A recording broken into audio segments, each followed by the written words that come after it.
Anybody heard from Locke? It's the Love of the Game podcast. I'm your host. It's Mondre Allen. We in the building. We live. We up in this thing.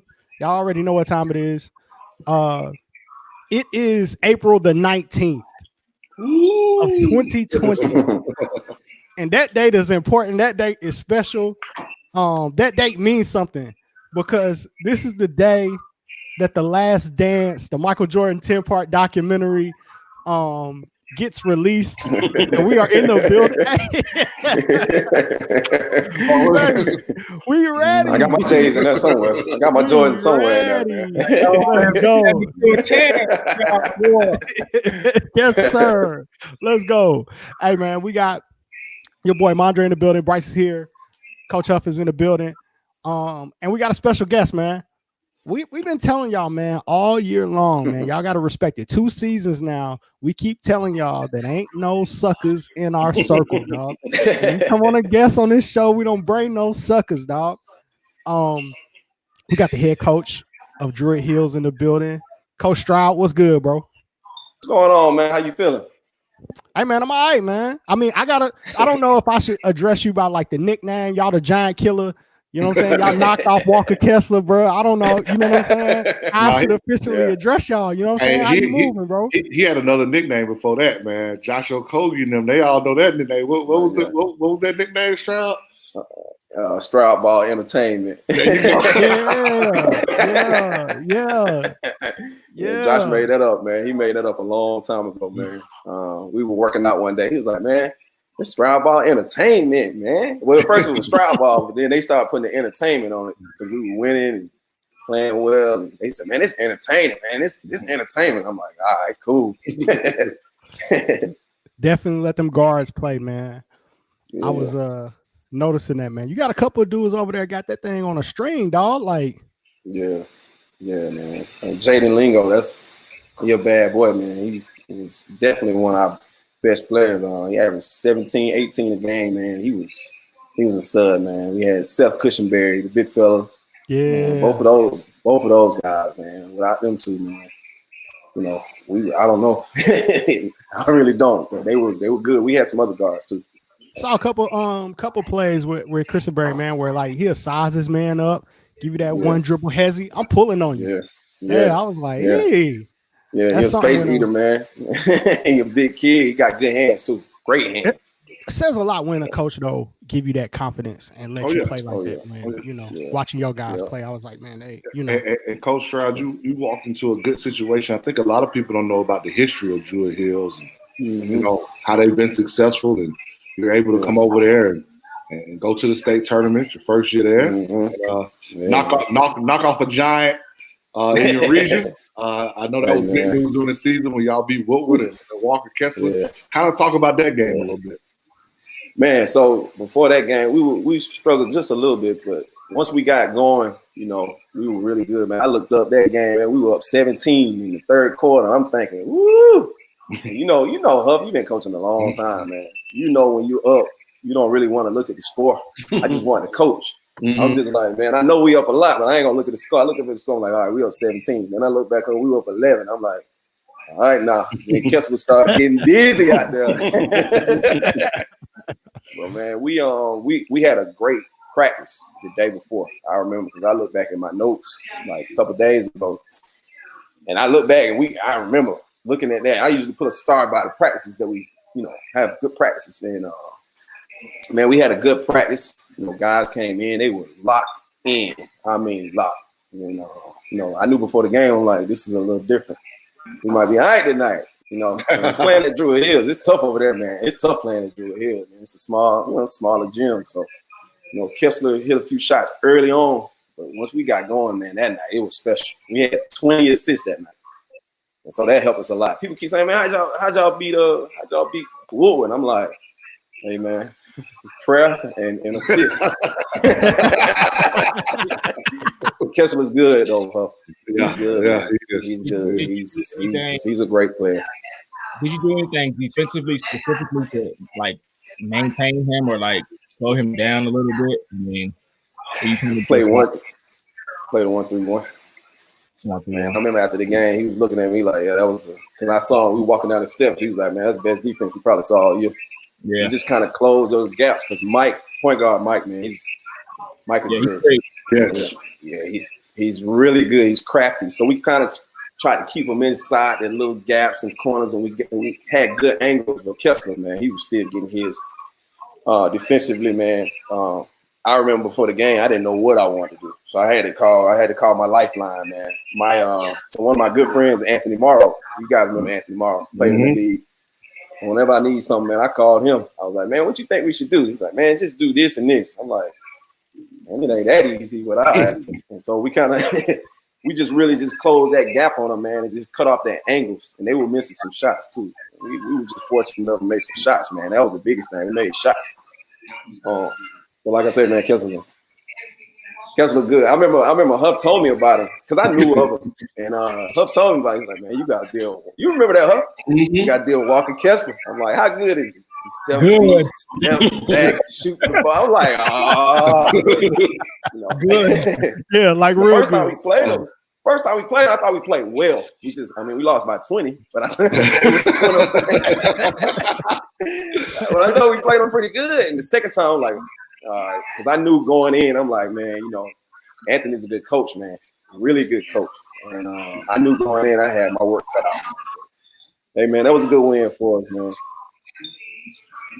Huge win. I seen y'all use that 1-3-1 a couple of times, man, throughout that season, man, and it looked good.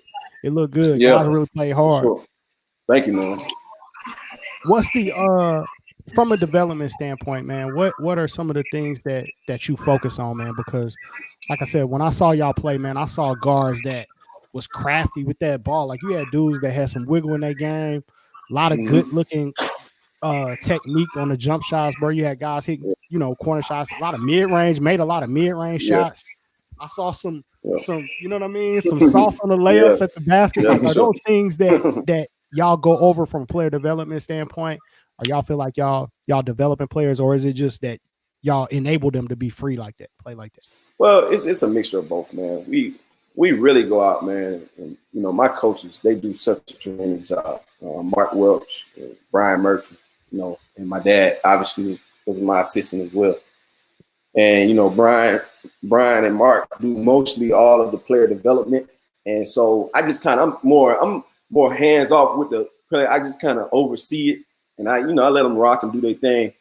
And I come in, man, and I see that work. I see those guys that working on mid-range jump shots, they're working on threes, they're working on 2-3 dribble pull-ups. It's beautiful, man. It's beautiful to watch. And I let them rock. I want my kids to go in each game feeling free. I don't want them to go in with that mindset of every time I make a mistake, he's gonna pull me out. Every time I do this, he's gonna pull me out. Those guards that you saw. We had Avery Covington, who was really good for us. And like I said earlier, Jaden Lingo, who was really good. It's more of a coaching thing, man. Those guys do such a great job in player development, and they work on crazy shots too. They always working on crazy shots. So in the game, they get in the game, it's simple for them. So just shout out to my coaches. That's the biggest thing. And when I worked for Huff, man, we shot a lot. And I took those same drills that we did when I was an assistant. I didn't try to reinvent the wheel, man. You work for Huff too? Yeah. Hey, Huff got that. Everybody in the whole state has worked for Huff. Hey, look. When Huff hit that wins record, I told you, Huff sent me like 20 names, man. Huff sent me, hey, man, it was all these guys, man, that really helped me. I was like, Huff, I want you to brag right now. Crazy out here. Yeah, but Huff sent me. Hey, man, I remember when Stroud came in for me, and that, what was it? The Knicks drill, the 4-on-4-on-4. The Knicks drill. Yeah. We had some good times, man. We had a good run. We just ran into a beast in Norcross. Man, they couldn't miss a shot, man. You remember that? But remember now, so we were good. Like, we had Dalvin under control. We had BJ under control. We had East under control. We had under control. And then you remember JoJo came down on the fast break. He went behind his back and he dunked it. And I turned around and looked at you. I said, man, there ain't nothing we can do with that. I remember I looked at Spivey looked at me like, sheesh. Yeah, buddy. I looked down on the other end. I looked at Jesse down there. Jesse was just looking like,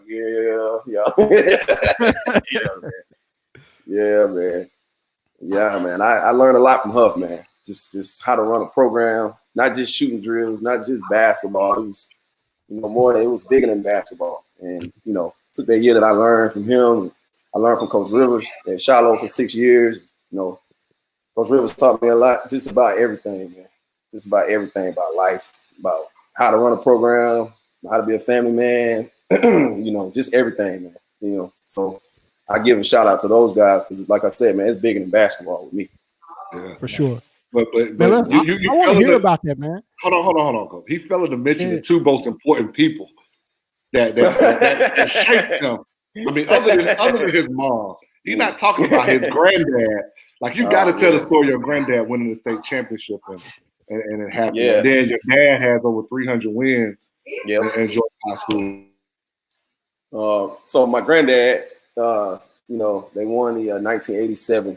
I think it was AAA state championship, and he had a kid that played for, I want to say, 16 seconds or a minute and 16, something like that. And the kid was ineligible, and my granddad didn't know. And the kid played, whatever. They won the game. They ended up winning the state championship, and my granddad found out later, obviously, that the kid was ineligible. And I want to say the Monday after they won the state championship, he put the trophy inside a brown bag and put it on the principal's office principal's desk inside the office, and gave up the state championship, man. And a lot of people always say, man, would you do it? And I'm like, yeah. And, it was big. It was bigger than basketball again, man. It's about integrity. You know what I mean? He's taught me a lot about integrity. He's taught me a lot about just being a better person. Again, it's bigger than basketball. And obviously my dad, I played for my dad in high school. He taught me a lot. I give a lot of credit to him because he taught me basketball, but he taught me life. And, my dad obviously has 312 wins. He just retired. He helped me this year.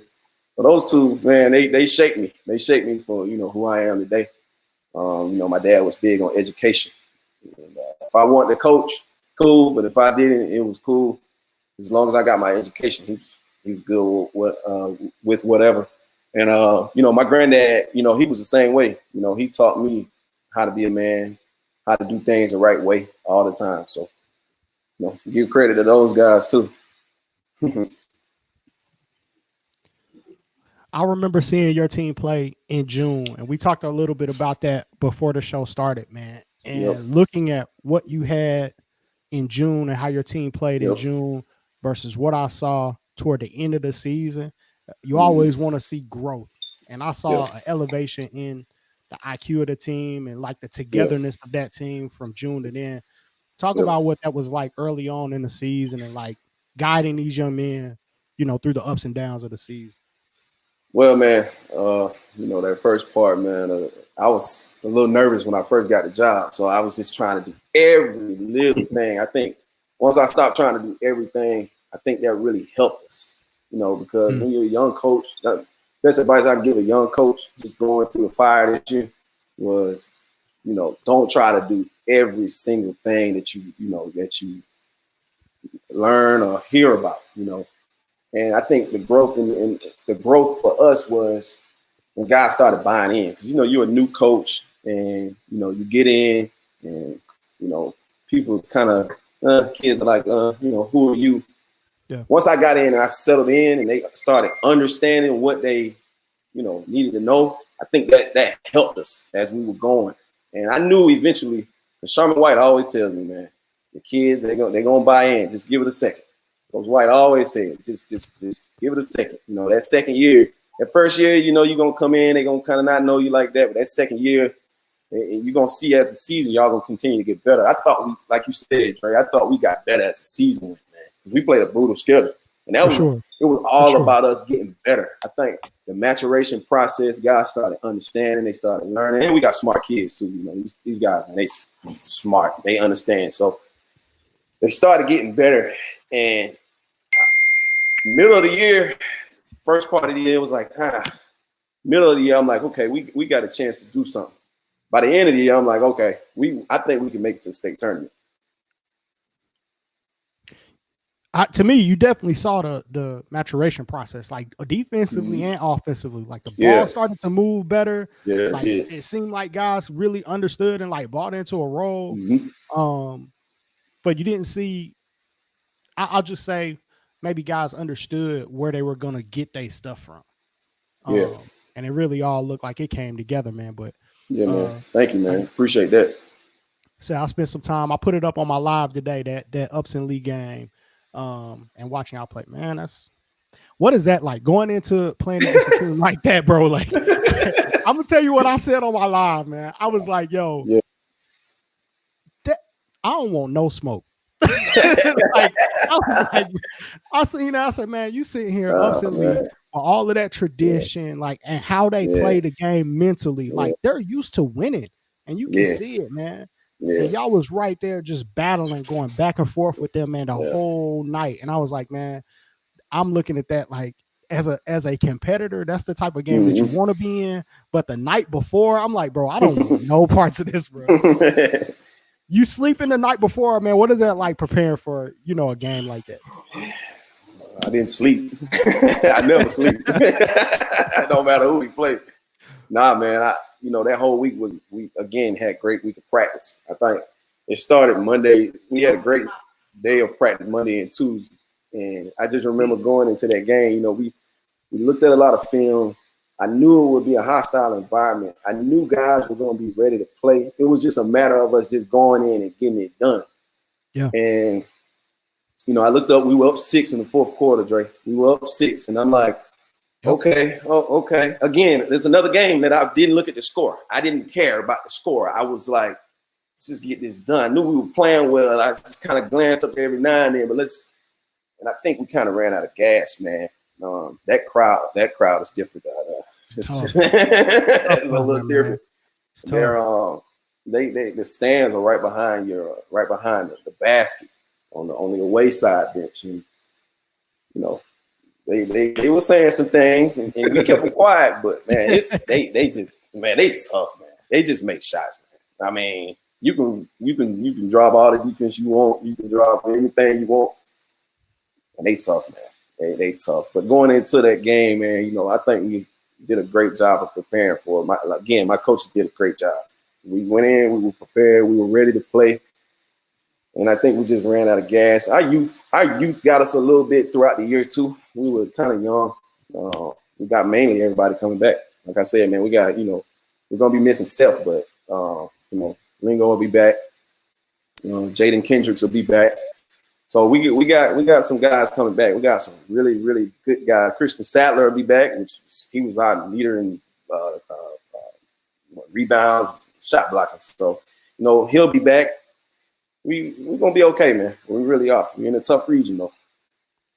Be tough again. I got you. Yeah. But I feel like that's kind of what it's about down here, man. Me and Rod out talking, like watching y'all film. It's like, man, you got such a mix of great talent, great trainers, great coaches.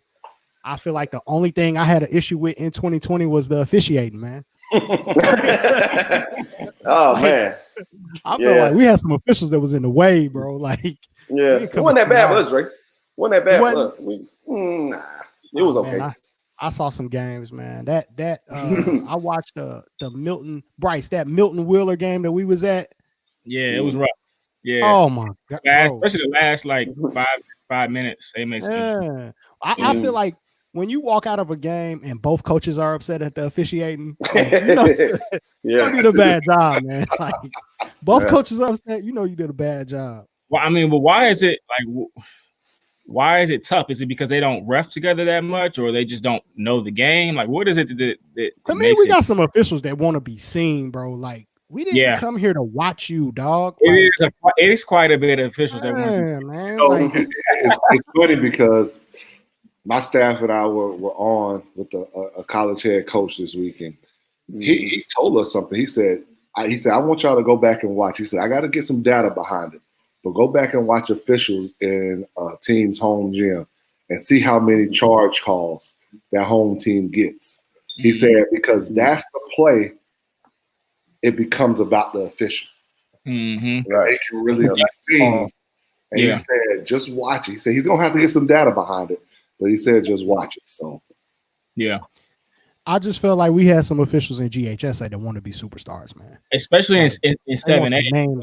Yeah, they wanted their name known, man. And that's not the time, bro. Like, to me, you're a great official when we don't realize that you're there.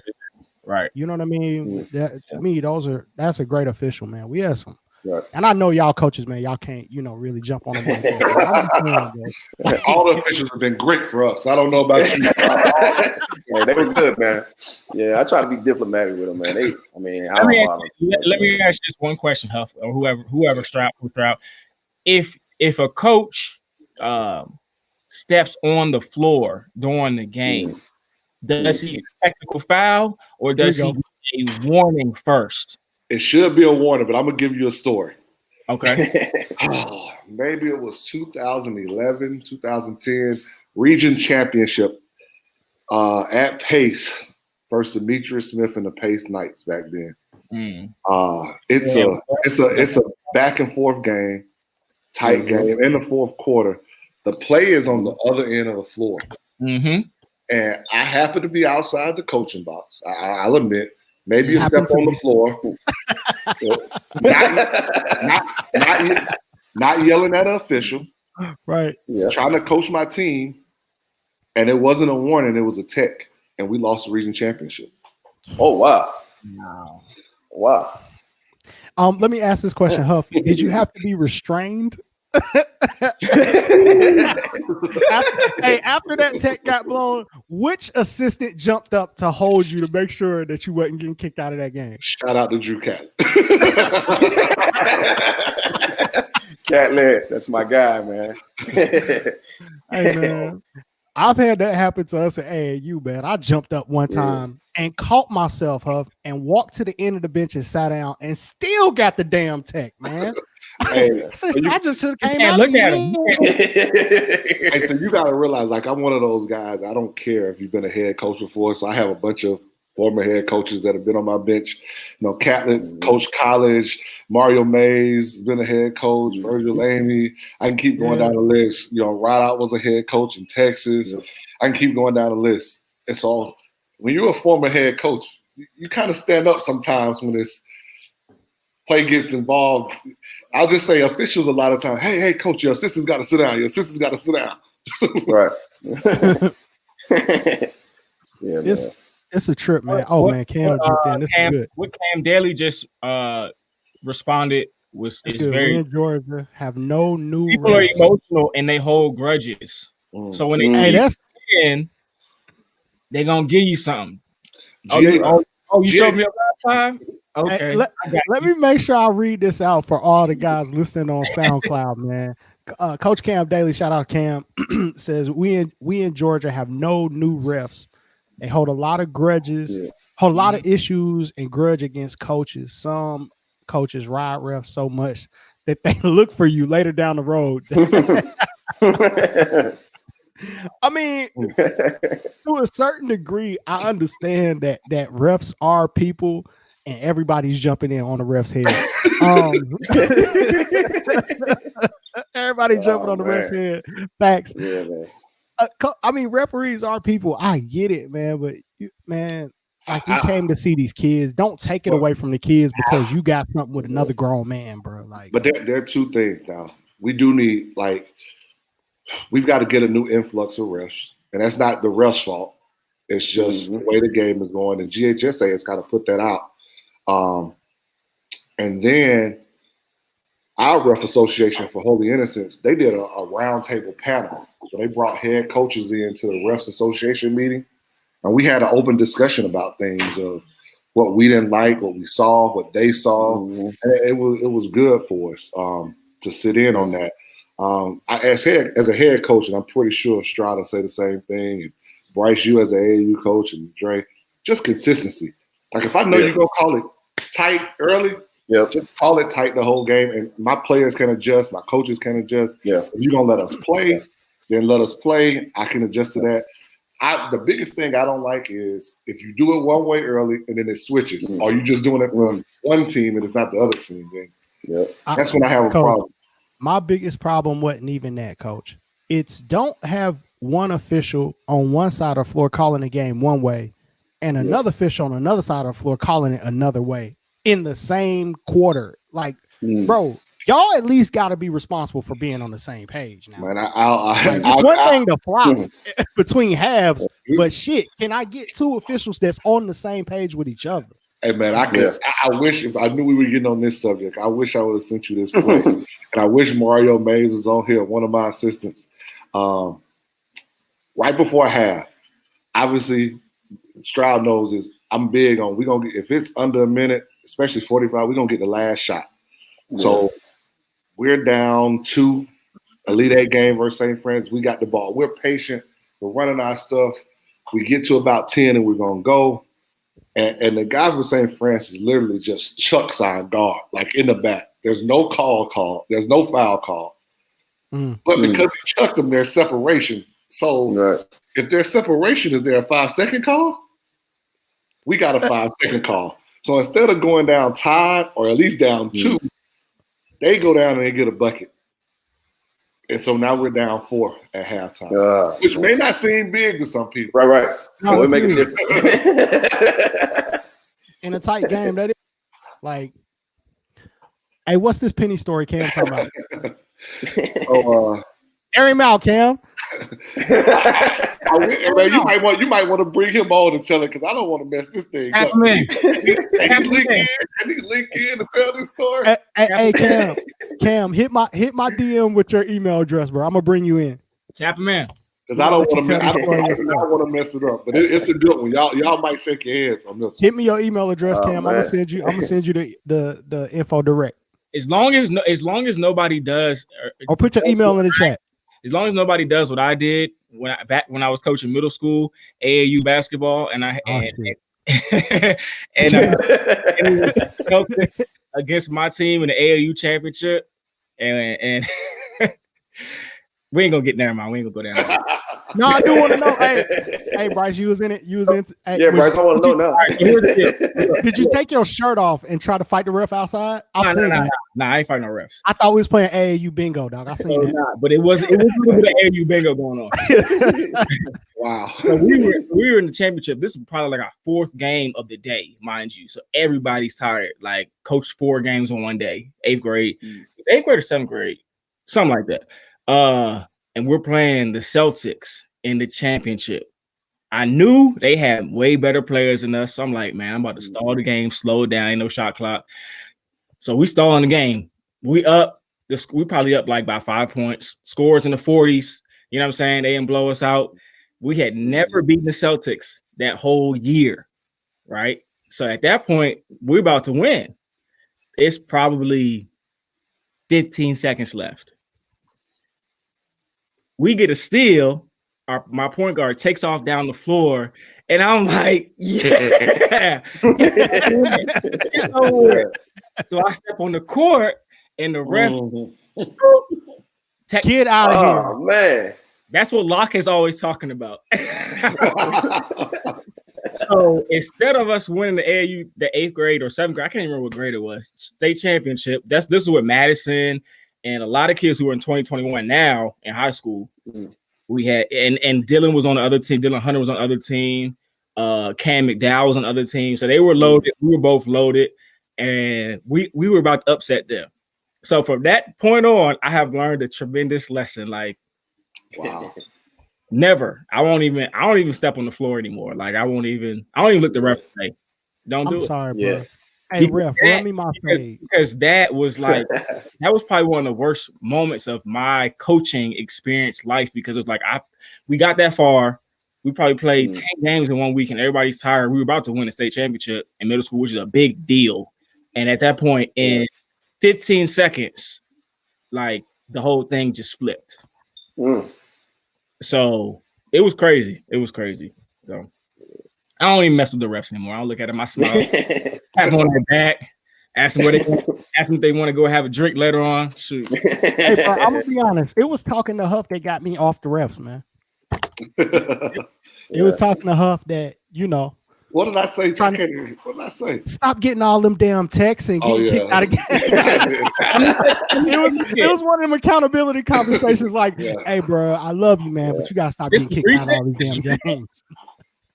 No, it wasn't like 2 years ago, maybe? Yeah, it was like 2 years. Yeah, it was a couple years ago. Yeah. Cam put his stuff in. Cam put his stuff in. He said, Cam, I just sent you the link, bro. Hit that link. But it's, I went 7 years, man. JV, no text, clean slate. We got a bench technical this year, though. Yeah, we got one bench technical. So when you said you were coming on, Madre asked me a question. He said, could he bring a certain subject up? So I'm gonna let him bring that subject up. Oh my God! How did I forget this? The first time I ever saw you coach, fam, it was June. During the GHSA team camp joint, when you got kicked out of the game in the summertime, I was like, I called him. I was like, hey, bro, your homeboy is not playing over here. Bro, not only before he got kicked out, Stroud was out there coaching hard, fam. When Stroud sweating, like he owned it. You know what I mean? Like he getting after it. And I can't remember what the exchange was between him and the official. He did have a bad official. He did have a bad official. But did y'all just decide to I think y'all decided, nah, we out. No, we stayed. I left, man. I didn't want to do the kids like that. So, you know, my kid Lingo went to the basket. First time, it was late. So you remember it was late. Yeah, it was like maybe the last game of the night. Bro, it was so late. It was almost like 12, bro. We tired. And they was tired. And I heard they weren't getting paid and all that. So I got it. First time he went to the basket, he got hit. And I heard it. I'm like, okay, cool. They went on the other end. They got hit. We called. I'm like, okay. Lingo came back down because he's a good slasher, man. He get to the basket, he cracked. He got hit again. I was like, yo, what's up? They come down. They call another foul. I'm like, yo, hold up now. I said, listen, man, listen. You just called a foul. Somebody came back. I think Lingo came back down again and got hit. And I'm just like, man, all right, man, come on. So he started going back and forth with me, saying stuff. I'm like, look, man, I ain't going for that. I ain't going for that. And he said some choice words, and it is what it is. You politely let him know that you wasn't the one. You're right. Yeah, my mom might be watching this show, man. We'll just say he politely let him know I'm not the one. Yeah, man. Yeah, it was all good, man. But I mean, the kids got a chance to see me coach hard, and I guess that's why we play hard. We were trying to establish culture, and my culture is toughness, playing hard, getting after, being aggressive. So it worked. Hey, look at my assistant selling me out, man. Talking about I got you a tech, Dave. I did not get Dave, you got that tech on your own, fam. Hey, we got Cam in here. Before he tell the Penny story, Cam, you remember when I was coaching EHB and my parents got me a tech, man? I do. Huff, you had some wild parents on your EHB team. I did. You had some wild parents. So I ain't gonna take Stroud shine because it's all about him. Respect to all y'all on here. First off, respect to the show. Y'all doing a great job with the platform and everything. So with the referees, I got two. When I coached at Douglas County, and everybody remember the days of Wheeler with Coach Lipscomb. Y'all remember that? Yeah. So we playing Sweet 16. We already had no chance to win the game at all. The great Jaylen Brown was destroying us. Man, my man Lipscomb was on the baseline coaching the game underneath the basket, telling their kids how to defend against us. So, but they trying to say something, man, and I stood up because I forgot one of the referees, forgot his name. I knew him very well. I stood up. I was like, "Hey, come on, man." He was like, "Cam, sit down now."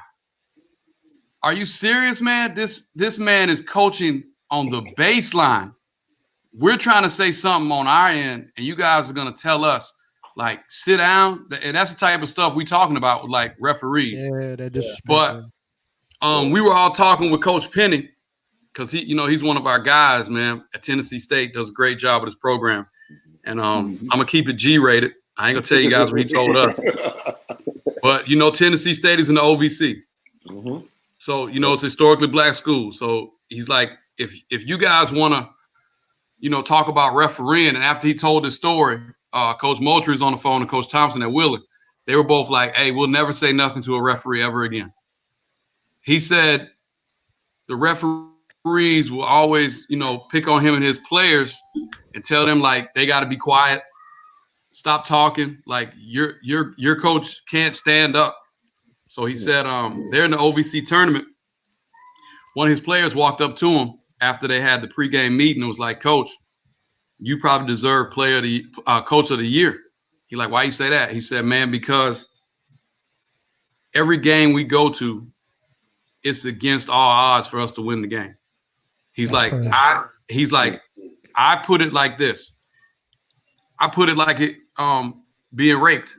And he said the boy had two daughters. And he like, I put it like we're taking whatever the referees are giving us and we can't say nothing. Like when the other team starts talking noise, the referees tell us to be quiet. The kids can talk to us any kind of way. And so for him to say stuff like that on the college level and, the way referees are, I'm like, man, if I ever get back in high school coaching, man, I'm just going to coach my kids, man. I ain't going to say nothing to referees. Yeah. Nothing. Can't even look at them. Yeah, it really ain't. That's something I had to learn the hard way. Because it really ain't nothing to pay for, man. It ain't, bro. Like, I had a ref give me a tech one time. I was sitting down and he's walking by and I was like, man, y'all not on the same page, man. Y'all killing us with that, bro. He's calling the game a totally different way. I'm sitting down, not yelling. I'm talking like in that voice, just tee me up, bro. So now there are times you want to get a tee now. Yeah, occasionally. I went to TIFF. Shout out to Dr. Eric Holland. And at first you had to lose. He tried to set me up for the primetime game versus him the first night. Versus EJ Horn. Hey man, we ain't going down there to get our head beat in. So the refs started real quick. They were just, and I had to get it. I had to get it early, but it changed everything about us. And we ended up losing on the tip end at the end, but our guys got after it, man. We weren't gonna take it. Sometimes you gotta get one out the way. Yeah. I done told my guys a couple times, hey man, look, I'm about to get one. That's what it is. Like, sometimes you gotta get one, wake your team up, bro. Oh yeah. You gotta get one to wake your team up sometimes. Yeah. I try not to get them no more, man. They by the end of the year, they was looking. I feel like we was one of them, like you said, Cam. They was looking for us. Like every time we go to Lake Point, oh man. Oh yeah, there they come. Listen, man, while y'all tripping, I mean, all of us were down there at the state championship game with Wheeler and Grayson, and when they introduced the referees, you heard the moaning and people like booing. I ain't gonna call no names out, but people knew some referees are in there because it's my show. Like I don't care what you do, it's about me right now. But like the commissioner of the NBA wasn't in there trying to give you guys the NBA reffing job. Like, come on now. That's what they act like. But Cam, man, we appreciate you jumping on. Yeah, with us, no doubt, man. Appreciate you guys. Always appreciate you, Cam. All right, Cam. Good to see you, Cam. Yep. Yes, sir. Yes, sir.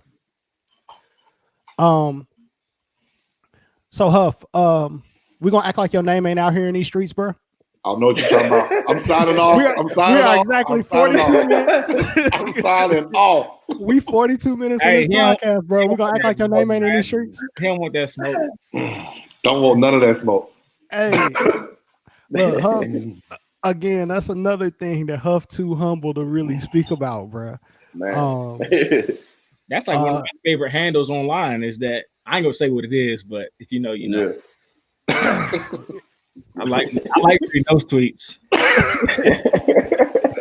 Hey man, 805 pride. I feel you. I feel you. I understand. I understand. You gotta be humble. But I'm just gonna be like what I posted in response to that tweet on Twitter was like, look, and this is just real. Like being able to get it done in this state comes with some things. Yeah. And being able to get it done in this state equals wins, bro. And it has to everybody that's been able to come here consistently and get it done. Yeah. Like if you can come here and you can recruit in the state of Georgia and you can get it done in Georgia, you're going to win at the next level. Like we had CY on and talked about the success of Florida State. They getting it done in the ACC with guys that, no offense to the guys that they got, but to a lot of guys that either were stars on their team, but not necessarily considered the best player. Like, I don't know if people would consider, a Malik being the best player at St. Francis on his team. I think would probably be Kobe was the superstar on that team. But Devin Vassell, like, they're getting it done with guys that weren't like the ultimate superstars here. But if you can spot talent and you can recruit the state of Georgia well, wins come with that. They got an ACC championship, bro, with Georgia guys on their team, fam. Like, they do. It's a lot of schools that are able to come here and win because of it. Like, I mean, at all levels. Yeah. So if you value the state of Georgia, to me, it seems pretty simple that, you know what I mean? You might want to go ahead and pull that trigger. Last year, Auburn was a whole Atlanta team. Yeah. Yeah. Chuma, and Bryce Brown, and Jared Harper. Yeah. They had a South Georgia dude too. Yeah. Sure. Anthony McLemore, I think. Yeah, for sure. Best point guard to ever play at Auburn, arguably. Jared Harper. Jared Harper is cold. He is, bro. We gotta go back and look at that. I ain't gonna. Arguably. Yeah. Jared Harper put us out, man. A couple years ago. He put us out in the Final Four when I was at Shallow. Man, he different. Different. Yeah, different. Man, he different, man. Isaac, top lottery 5 draft pick. Yeah. Lottery pick for sure. Like, and then they benefits. Like the big boy from McEachern too. Stretch. He ain't even played yet. Right. Stretch ain't played. Oh yeah, that's right. They got Sharif. They got Sharif coming in. And that's a great segue because the MCA at Georgia in 2 weeks is gonna have Bruce Pearl on the virtual round table. So I just going to drop that right now. Oh man. And I'm still he don't want to tell us about the tweet. I'm missing my sound effects, man. I definitely do that. We'll say just the way we said. I'll just say this, man, for everybody that's listening that may or may not be in the know.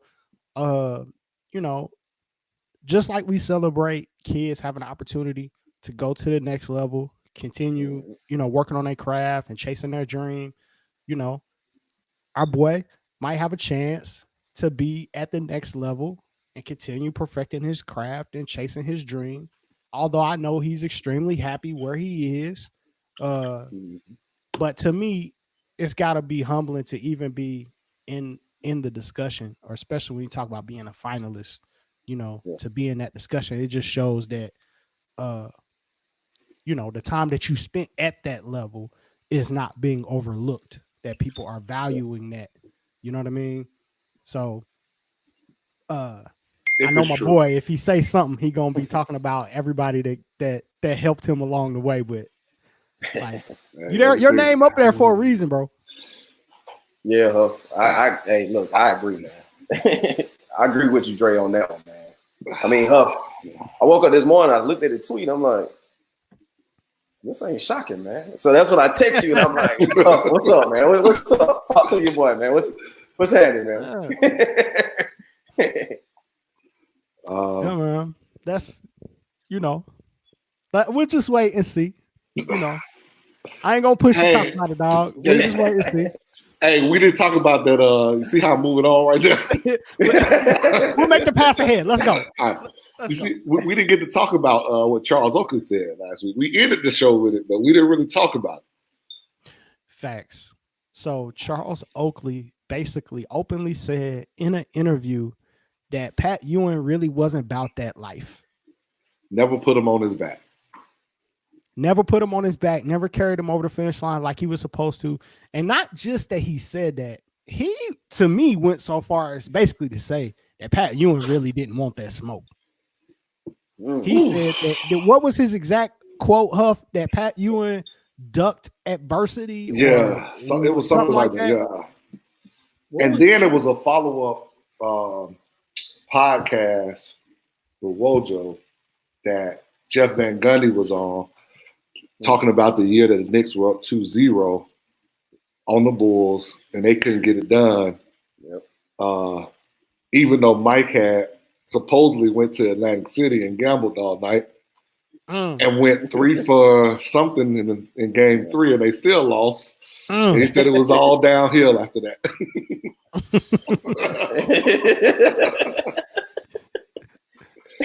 No respect, dog. I want to hear. It's gonna be a lot of interesting storylines when it comes to this doc tonight. Man, that I want to know which way they gonna take it. You know what I'm saying? There's so many ways. It's so many different ways. Like out of this 10-part series, you know what I mean? What are we gonna get? Like do y'all understand? A lot of storylines. We're talking about this, and obviously it comes on tonight. And like we had some people I saw on Twitter when they put it's coming on. Why is Steve Kerr in the picture? And why isn't Ron Harper or whatever? And I understand. But I think when they put the picture out, Steve Kerr is more relatable to people now if they didn't grow up during that era because he coaches. So they probably don't know who Ron Harper is. But what I'm trying to say is that you know how many guys, the Ron Harpers, the Craig Hodges, the Steve Kerrs, the John Paxsons, the B.J. Armstrong, Horace Grant, Bill Cartwright, Luke Longley, Bill Winnington, Stacey King, Tony Kukoc.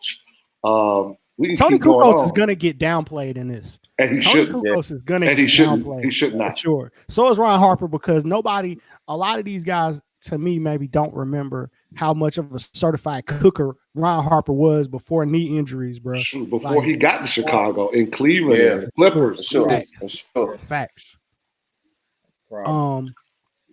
I wonder if this is something that that was talked about a little bit before too.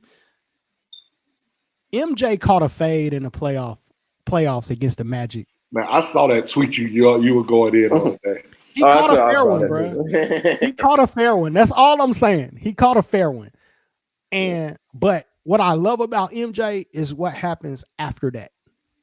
The run of dominance that happens after that is what I love. But I wonder if that storyline is going to get into this at all. Like, was that part of a motivating thing? You know what I mean? You don't think that motivated him?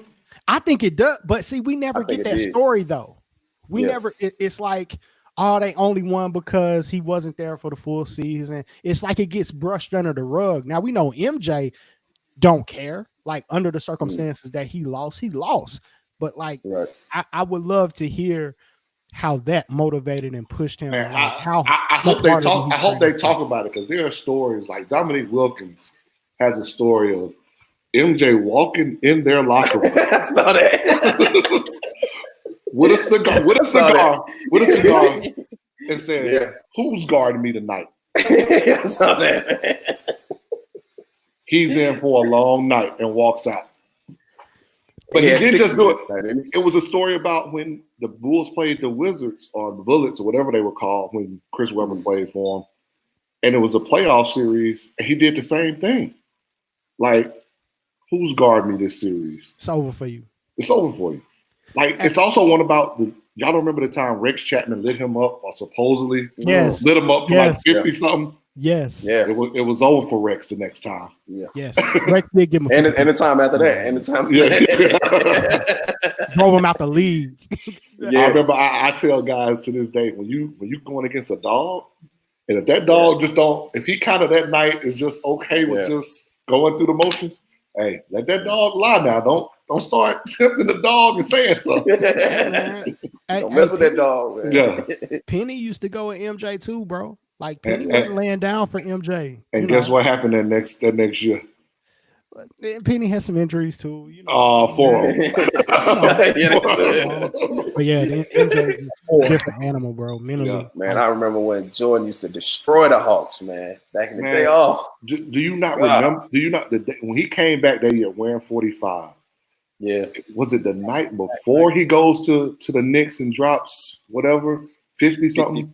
55. He hits the game winning shot over Steve Smith, and he kisses the middle of the floor and walks out. Yep. Have we ever in Georgia high school history?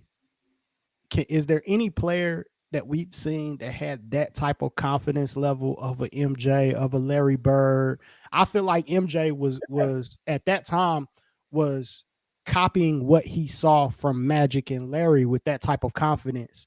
Like, have we seen a player that was that confident that, you know, could walk up to the opposing team like, hey, who y'all putting on me, dog? I saw a game. Even who we got. Even sat on the bench of the opposing team against Colin when he was he's about to score right here, and then curse the head coach out and go hit the bucket right there. Plenty of times. Man, Cam just did the same thing. Sexy. We played Colin, man. He was talking trash to the bench. He was talking trash to me. Hey, I'll give you my Colin story. So it's a Sweet 16, my first year at Duluth, you know. And we at Pebblebrook, we there, we in the game, we boom. And my fans, man, I love you, Duluth fans. But why did y'all do this? Overrated. Oh, yeah, I saw it on YouTube. I remember that, man. Huff, I was there. What are you doing? No. Oh, man. That's the last thing you want to do is rile him up, man. Man. Boy. Next thing I know, he's cooking. That dude, man, he gave us it's 25-30, man. And that was a game after he shot like, I saw him at Holy Innocents. They played in the hoops game. Yep. And we saw him before. I remember looking at George. I'm like, well, we're going to have a long night. He went 3 for like 20. And I'm thinking, this ain't the normal Colin, but he going to have at least 30 on us, man. Colin was killing us. And I said something one time. He shot one. I was like, that's off. He looked back at me like, I was like, yeah, let me sit down and be quiet. We played them at Wheeler in the 7A region championship, and he hit that walk-off shot from half court, basically, because the my God, or whatever. Over Chuma, bro. Over a Chuma or Danny. It was Chuma and Danny. Y'all had them double. He was damn near at half court. I'm just like, yo. Like, the game should have been over anyway because the clock is stopped. When they gave him the ball back again, I'm like, this ain't gonna be good. This not gonna be good. Facts. Facts. Dude is different, man. He's different. The crazy thing is that's the shot that won the game, but it actually didn't. That shot sent it to overtime, but it felt like. But the light, our it took the life out of us. We were like, yeah, it was over. Yeah. That was incredible. So that's some of the most fun I had watching basketball, man. Just that whole era to me, that whole Colin Sexton era, because it was Colin, it was Jared. You had the baby McEachern Indians starting to come up. Yeah, you had that's like when that front was cooking. Yeah, you had Wheeler, had Jalen. Yeah, you had Wendell over at Page. Man, basketball was MJ Walker was in town. Huff, you had Joe Guys, Al Tariq, bro. Like it was Georgia basketball. It was so funny, man, because when I look at Colin, and Georgia tell you this, I remember I was coaching college and I came to Pebblebrook to recruit. And this is before Colin blows up. And I watched the kid. And his dad and Colin and Georgia not working out. And I tell them to come in. I said, listen, I'm not trying to recruit you because I ain't got a chance. And they kind of looked at me because at that time he didn't have the and it was I think Alabama might have been the only high person in there. And I said, listen, keep working, go where you want it. And it was so funny because he ended up going to Alabama, who was the only person that was in there at that time. And I saw it then, man. I said, shoot, this. I remember telling George, I said, he different, bro. Yeah. He totally different. And this is before the blow up. One of my favorite Collins stories is before the blow up, man. As a sophomore, when he was still at Hillgrove, my dude did to win the game, bro, on a last second shot against Osborne High School. My dude did the Jamal Crawford on somebody, the behind the back and pick it up and go behind the back with the finish. He did that as a game winner on somebody, bro. Between like two people, I was like, yo, that's tough. Like, I mean, come on, bro. The fact that he tried it, lay up, walk off, out, bro. His competitiveness and that like DNA that he has, he's had that since he was like in middle school though. Like, you know what I mean? And certain players have it and certain players don't. It's unfortunate, but you know, like like you talk about that will to like, man, I'm not losing this game. What are we gonna do? Colin had it, and that doesn't mean you're not gonna lose, but it's like it's just a will to win. You know, and on both ends too, man. Yeah. He would. He's when it was like, all right, I got to win this game. Who's the best player? I'm on him. It's one thing, you know. You see a lot of guys that get that dog label, and a lot of guys that do a lot of clapping and barking. But like to me, with him, all of that people called antics. To me, it wasn't antics. Like that's genuine for him. He really believes that you're trash. He really don't believe that you're better than him. Like at all. He really believes that you're like you're not my level. Yeah, he really believes that, bro. Like you're trash. You don't have nobody that can guard me. You don't like I watched them that Norcross game, bro. You got Lance Thomas 6'8". You got Rashad Hammond 6'8", 6'9" that can handle. You like that whole squad, Dalvin White, JoJo, like they got a squad. Colin coming down, goes behind the back, left to right, boom, on Rashad, bro. And I'm like, fam, what is going on out here with this kid, bro? What is he doing out here? He's definitely different, man. He's different. Yeah. Lou Will was another dude like that for me, bro. Like, Lou Will was a killer. To me, Lou made it look easier even than Colin did, though. Scoring the ball. Lou Will was smooth. He was smooth in high school. Yeah. Shot fake, right, left. I think I played against him in the AAU game, like when I first moved down here, and that's when I knew I was like, man, this is about to. I ain't never seen like that good. Like he was that good, man. He cold, bro. Yeah, he's cold. That's been fun to see guys like that, man. I don't know, how long we have to go before we get that next guy. You know what I mean? And we've had a lot of good guys. Like, I really like, what Sharif has done, but I've never seen it look that we haven't seen a guard like Lou Williams since Lou Williams, I don't think. It's cool that can get buckets like that effortlessly. Yeah. Go home. Like I don't think we've seen that since him that I know of. So scoring looks so easy. I agree. It looks easy. Like Vincent Banks, but that's before college. That's before all that. Yeah. Lou Williams he's so smooth, man. Yeah. It's smooth, man. Smooth. Coach, who you say the best player you ever had, Stroud? Oh, Joshua Kobe. By far. Yeah. Yeah. Was that what how early did you see that in him? 10th grade. He started 8th grade. I saw him for the first time in the 8th grade. I was like, okay. Yeah. 9th grade, I'm like, okay. 10th grade, I'm like, okay. I see something. And man, and by his 11th grade, I mean, it was over. He just worked so hard. Right? He worked hard, man. He was one of them guys. He work out 3 and 4 times a day. He eat right. He do the right things with his body. It was just different, man. He was different. Him and Nate Mason. I was about to say y'all had some dudes at Shiloh now. Nate Mason, Kareem Bruton, Trevion Reed, Robert Carter. Yeah, I had some dudes now. Yeah, man. Robert Carter. They went to Maryland. Yeah. Robert Kareem Bruton played at Memphis last year. That's all he wanted to say was Maryland part. Yeah.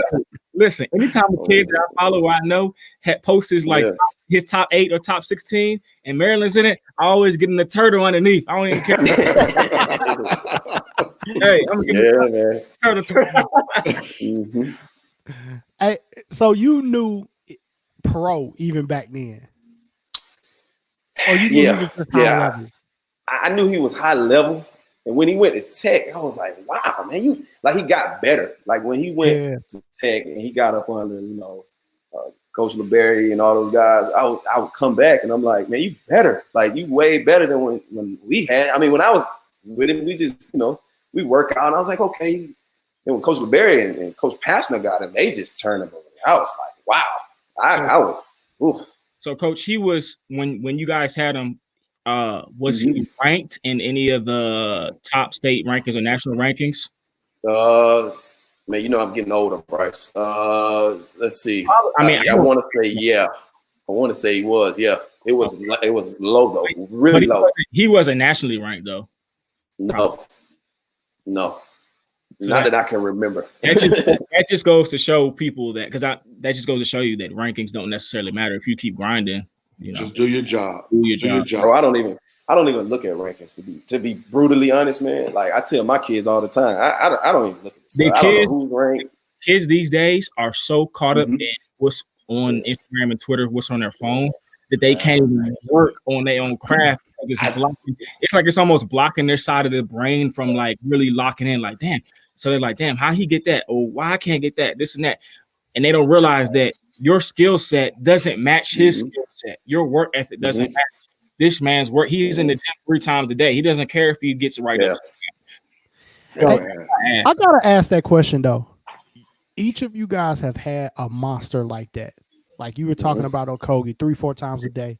Huff, you had Malik 3-4 times a day working out. You had Flagler too. That was the same way. Why is it such a hard thing? Like I always tell my son, the blueprint is laid out. You don't have to recreate the wheel because you was close enough to greatness to see how it's done. Because why is it so hard to get kids to say, man, just stay in the gym and just grind? Because one of the things, it's a quote I say all the time. To have growth, you got to sacrifice something. So that means those 3 or 4 times, man, they weren't going to a party. Right. They weren't being able to hang with their friends. They weren't on the game, the video game console, whatever it was. They were in the gym getting better. They weren't on social media. That was a long time before Colin Sexton had social media. People don't know that part. He was already in the league by the time he got social media. Get it till then. Yeah. So that's the difference, is that for you to have growth, for you to get where you want to go, you got to sacrifice something. And whether it's a kid trying to be better at their game, whether it's a kid trying to be better in the classroom, what are you willing to sacrifice to be better? 100%. It goes for us as coaches, especially like during this time right now, like we got to be better for our kids. So what are we willing to sacrifice to be better for our kids so they can be better? Because we always tell them, get in the gym, and we not getting better on our craft, then we're not doing them we're doing them a disservice, to be honest with you. So you got to sacrifice something to be great, I think. 100%. Like, to me, it's just no other way around it. But I just think we've had so many superstars, man. Like Dez talk about Jaylen Brown. He was the same way. You heard Sean talk about Tariq the same way. Like you have all of these examples of guys that did it and they all made it the same way. Like, I mean, it's only one real way to really get it done, and that's just work. And it's got to work, man. And you got to work the right way. And a lot of people don't work the right way. You know what I mean? They do a lot of extra stuff that's not necessarily needed. There's one way to get it done, man. And as an adult, if you're advising somebody, a child, or helping or guiding somebody, the adult needs to know what's the way to get it done. And a lot of the time they don't. Let's just be honest. They don't. You can dribble 3,000 times, but that's not going to get done for you, my guy. You can't hit an open shot probably 60% with nobody guarding you with 60% of the time, or even in a practice, you're not going to be in good shape. Like this. I told a 6th grader, Thursday maybe to go count your makes and see how many shots it takes you to get to 100. I want you to be outside all day right now. I know you got schoolwork on the computer, and count your makes, man. Like that. There is stuff you can be doing. Like go get a run in if you're an athlete right now. You know, get a jump rope. You know, and jump rope 30 minutes a day or more. You know, little stuff. The little things matter. Yeah. By the Should time be running. you get back, you should be a 90% free throw shooter because you shot at 200 free throws a day. I mean, something. But you got to do. But see, here's another thing. Everything you do has to be game-like. So even if we're talking about free throws, they have to be your game routine. I remember Stroud. You know, I give this man a lot of props. That's why I knew he was going to be a great head coach. You remember 80-point free throw drill? I still use it right now, Stroud. Yeah. You know, where you start at 70 points, you know, and you have a group that's at each free throw, each goal around the gym, and they got to get to 80. You put 2 minutes on the clock, and if you make it, you go up. If you miss, you go down. And the winning team doesn't do anything. The rest of them have to do whatever you want them to do. Like, but it has to be their game routine. They can't be sitting there playing around and jacking around. Like, it gets you better. Everything has to be competitive in practice, man. And that's why Ben and Stroud were able to work so well together, man. Because he and Spivey and Rideout and Amy and Anderson. And I can go Coach G, who coaches volleyball now as a head volleyball coach. Those guys, when we were at Duluth, that's what we believed in, man. Yeah. And going back to your question earlier, Dre, about our team, I think we got better as the season went on because those guys love the gym. They love being in the gym. Like you just come in there and they playing one-on-one and it's competitive. Like they'll go, let's go one-on-one 3 dribbles, not one-on-one. Let's just, mess around. It was one-on-one 2 dribbles, one-on-one 3 dribbles, and you look up and you're like, okay, they're getting better on their own. That's how kids get better. Because in practice, I learned this, man. I learned this from Huff. You're only going to shoot as a player. You're probably only going to shoot 40 to 50 shots in practice with your team. After before and after practice, that's where you got it. That's where you get your grind in. Whether it's you rebounding for them or it's an assistant rebounding. That's why I would give my assistants credit because those guys, they always constantly working those guys out. So going back to that question earlier, I can add a little bit more. Those kids love the gym, and that's why we got better as the season went on. To me. And if you got a team that loves the gym, they'll be better in February and March than they'll ever be in November. Yeah. It just wows me to meet like the opportunity that some kids have. And y'all know it. Like I'm hard on coaches at times, but when you walk into a practice at Holy Innocents and Huff is there and Mario Mays is there, and you look down the list of down the line of his assistant coaches, it's like, the players that they done had, like if they can help them get better, why could they not help you? Same thing, Stroud, with your situation, like, you've been successful, your father's been successful, your granddad been successful as a coach, you had Huff, you've been at daggone Shiloh, how successful y'all was at Shiloh. Like, guys, look at the resume of the guy that you in the gym with, bro. Like that should be automatic buy-in. You know what I mean? Like it should be guys walking up to, man, I want to be the next Josh. What he do? You know what I mean? Yeah, I know, right? It ain't like hey, they're not doing that homework like that though. It ain't like Bryce forgot that he coached Matthew Cleveland. You know what I mean? Like nobody knows that. Nobody knows that though. You get to see that up close, man. Like if you see it up close and you know what a guy has done in the past, like just walk in the gym. Hey man, I want to do everything that guy did. Help me get better, coach. Like write it down. Let me know. Like, but you still get parents and players bucking the system. It's wild to me. Man. Hey, one time I had a parent say, what you did with those guys, that's old. People forget about that. All right. Oh, I remember you told me that. Hey, they still playing in the league right now, coach. You forgot? Hey, I would have told them turn on NBA TV, bro. Let me remind you. Yeah. It's the same with coaching, though, Dre. I mean, growing up, man, I was obviously a coach's son, and I wanted to be like, my godfather is Coach McQuarrie at Columbia, and that's my dad's best friend in the whole world. That's 600 and something wins. Tree. 5 state championships. My dad worked for him back in the early 90s. Yeah. So growing up, all I saw was Coach McQuarrie and my dad. Those were 2 guys I wanted to be like. You know what I mean? Sure. And, so I think it's just like that for coaches too. So for, young coaches that's coming up, I think you just gotta get out there. You gotta grind, man. It's tough. It's not easy. It's not easy. You're gonna get told no a lot. I remember Huff told me, bro, you're gonna get more no's and you're gonna get yes. But you gotta keep grinding, man. And Stroud, you gotta this is the perfect, you gotta tell them about your grind, what those no's meant to you, man. Like, be honest with these dudes out here. Hey, man, those no's, they meant a lot. When I got in the car, like when I go to an interview and they would, I knew it didn't go well, I would get back in the car and I would be pissed. Like I wouldn't get in the car like, oh, it's okay. No, I'd get in the car and be like, no, I'm mad. Because I'm like, man, what you mean I didn't get the job? What you mean? I'm grinding, man. I know the dude that's, y'all looking at, I know he ain't working as hard as me. Because I'm going home today. I'm going to bed early because I got a 6 o'clock workout in the morning with 2 kids. Or I got a 7 o'clock workout with 4 kids in the morning. I know he ain't doing that. So that grind, man, you got to network. That's the biggest thing. You never know who can help you. And, when I got my job at Druid Hills, Coach Thompson, Wheeler, all I had to do was make a call. And we had that relationship where he could just pick up the phone and call because he had already, he had worked at Druid Hills for a couple of years. And he knew the AD. And he knew my brand of work, like I had been working. And it's about relationships, man. It's about because you just never know who's going to help you. So going to clinics, going to seminars. We quarantine right now, so you need to be. If you're a young coach, you need to be on the those podcasts. You need to be on this. You need to be at the coaching clinics if you want to make it.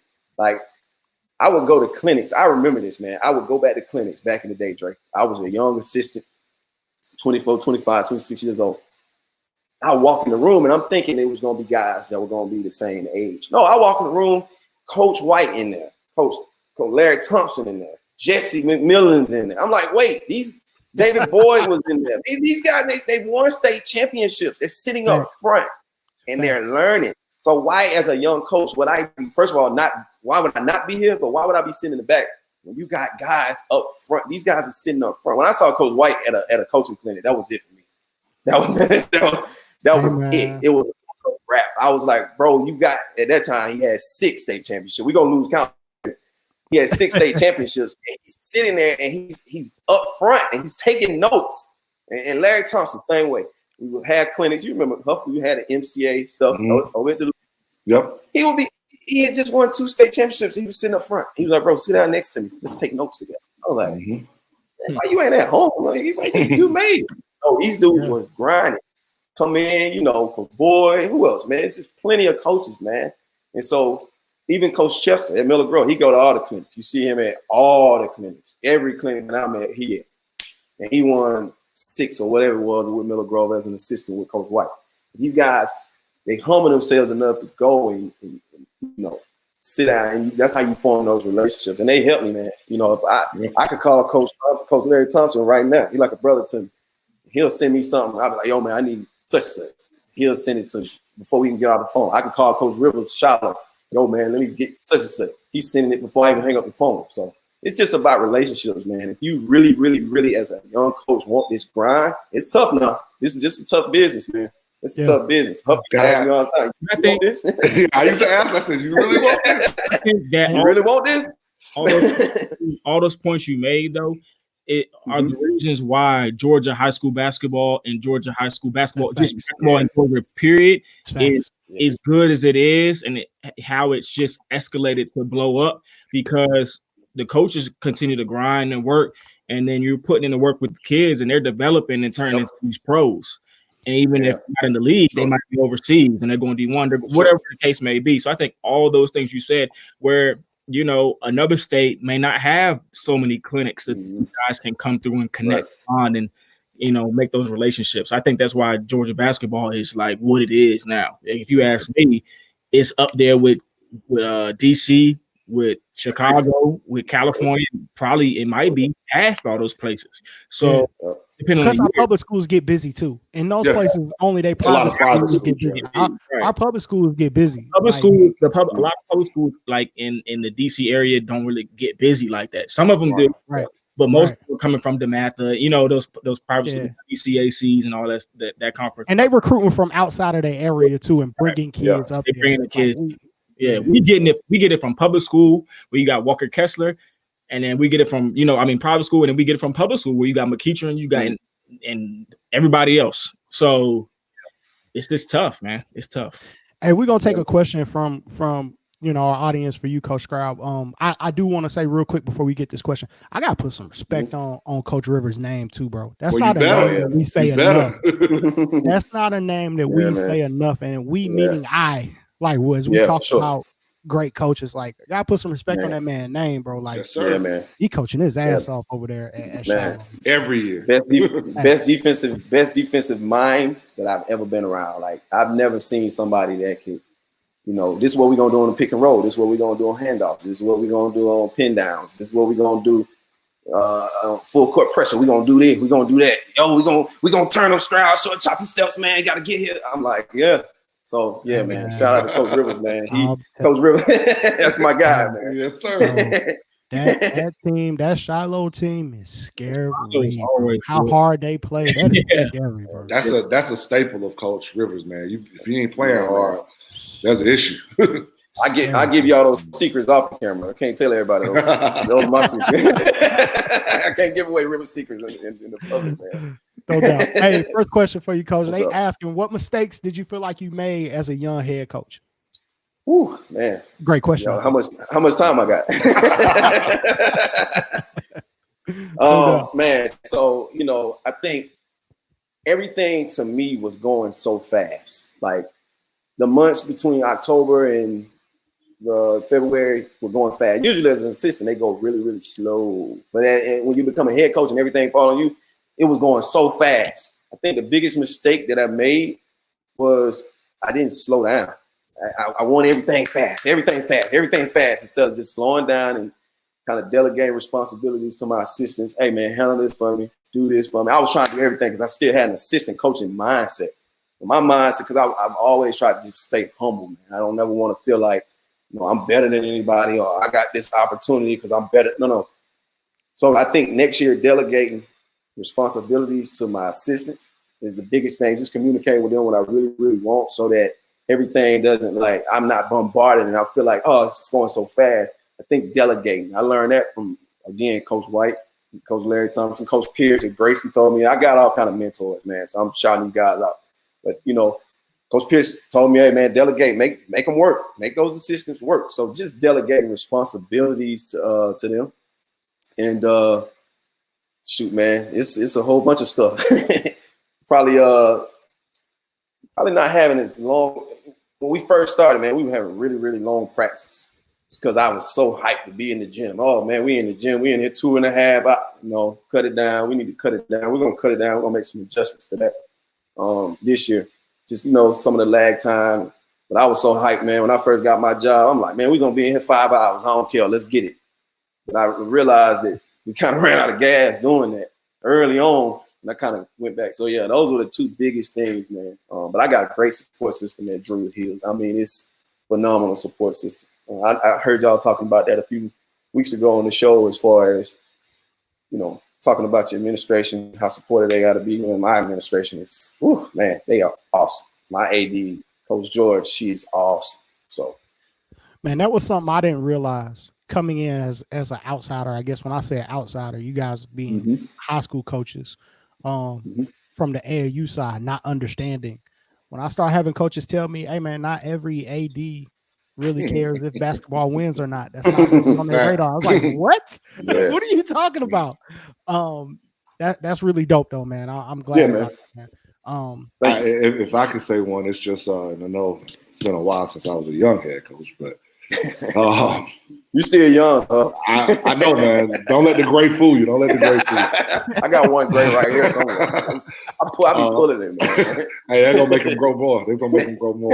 I know. I heard the paperwork, man. Like, everybody thinks it's X's and O's. There's so much paperwork you got to do. Buses, budget, booster club, just paperwork. It's the organizational part. And I remember I used to tell Stroud that all the time. I said, you ain't gonna worry about your X's and O's, bro. That's gonna be easy. That paperwork stuff, it's gonna get you sometimes.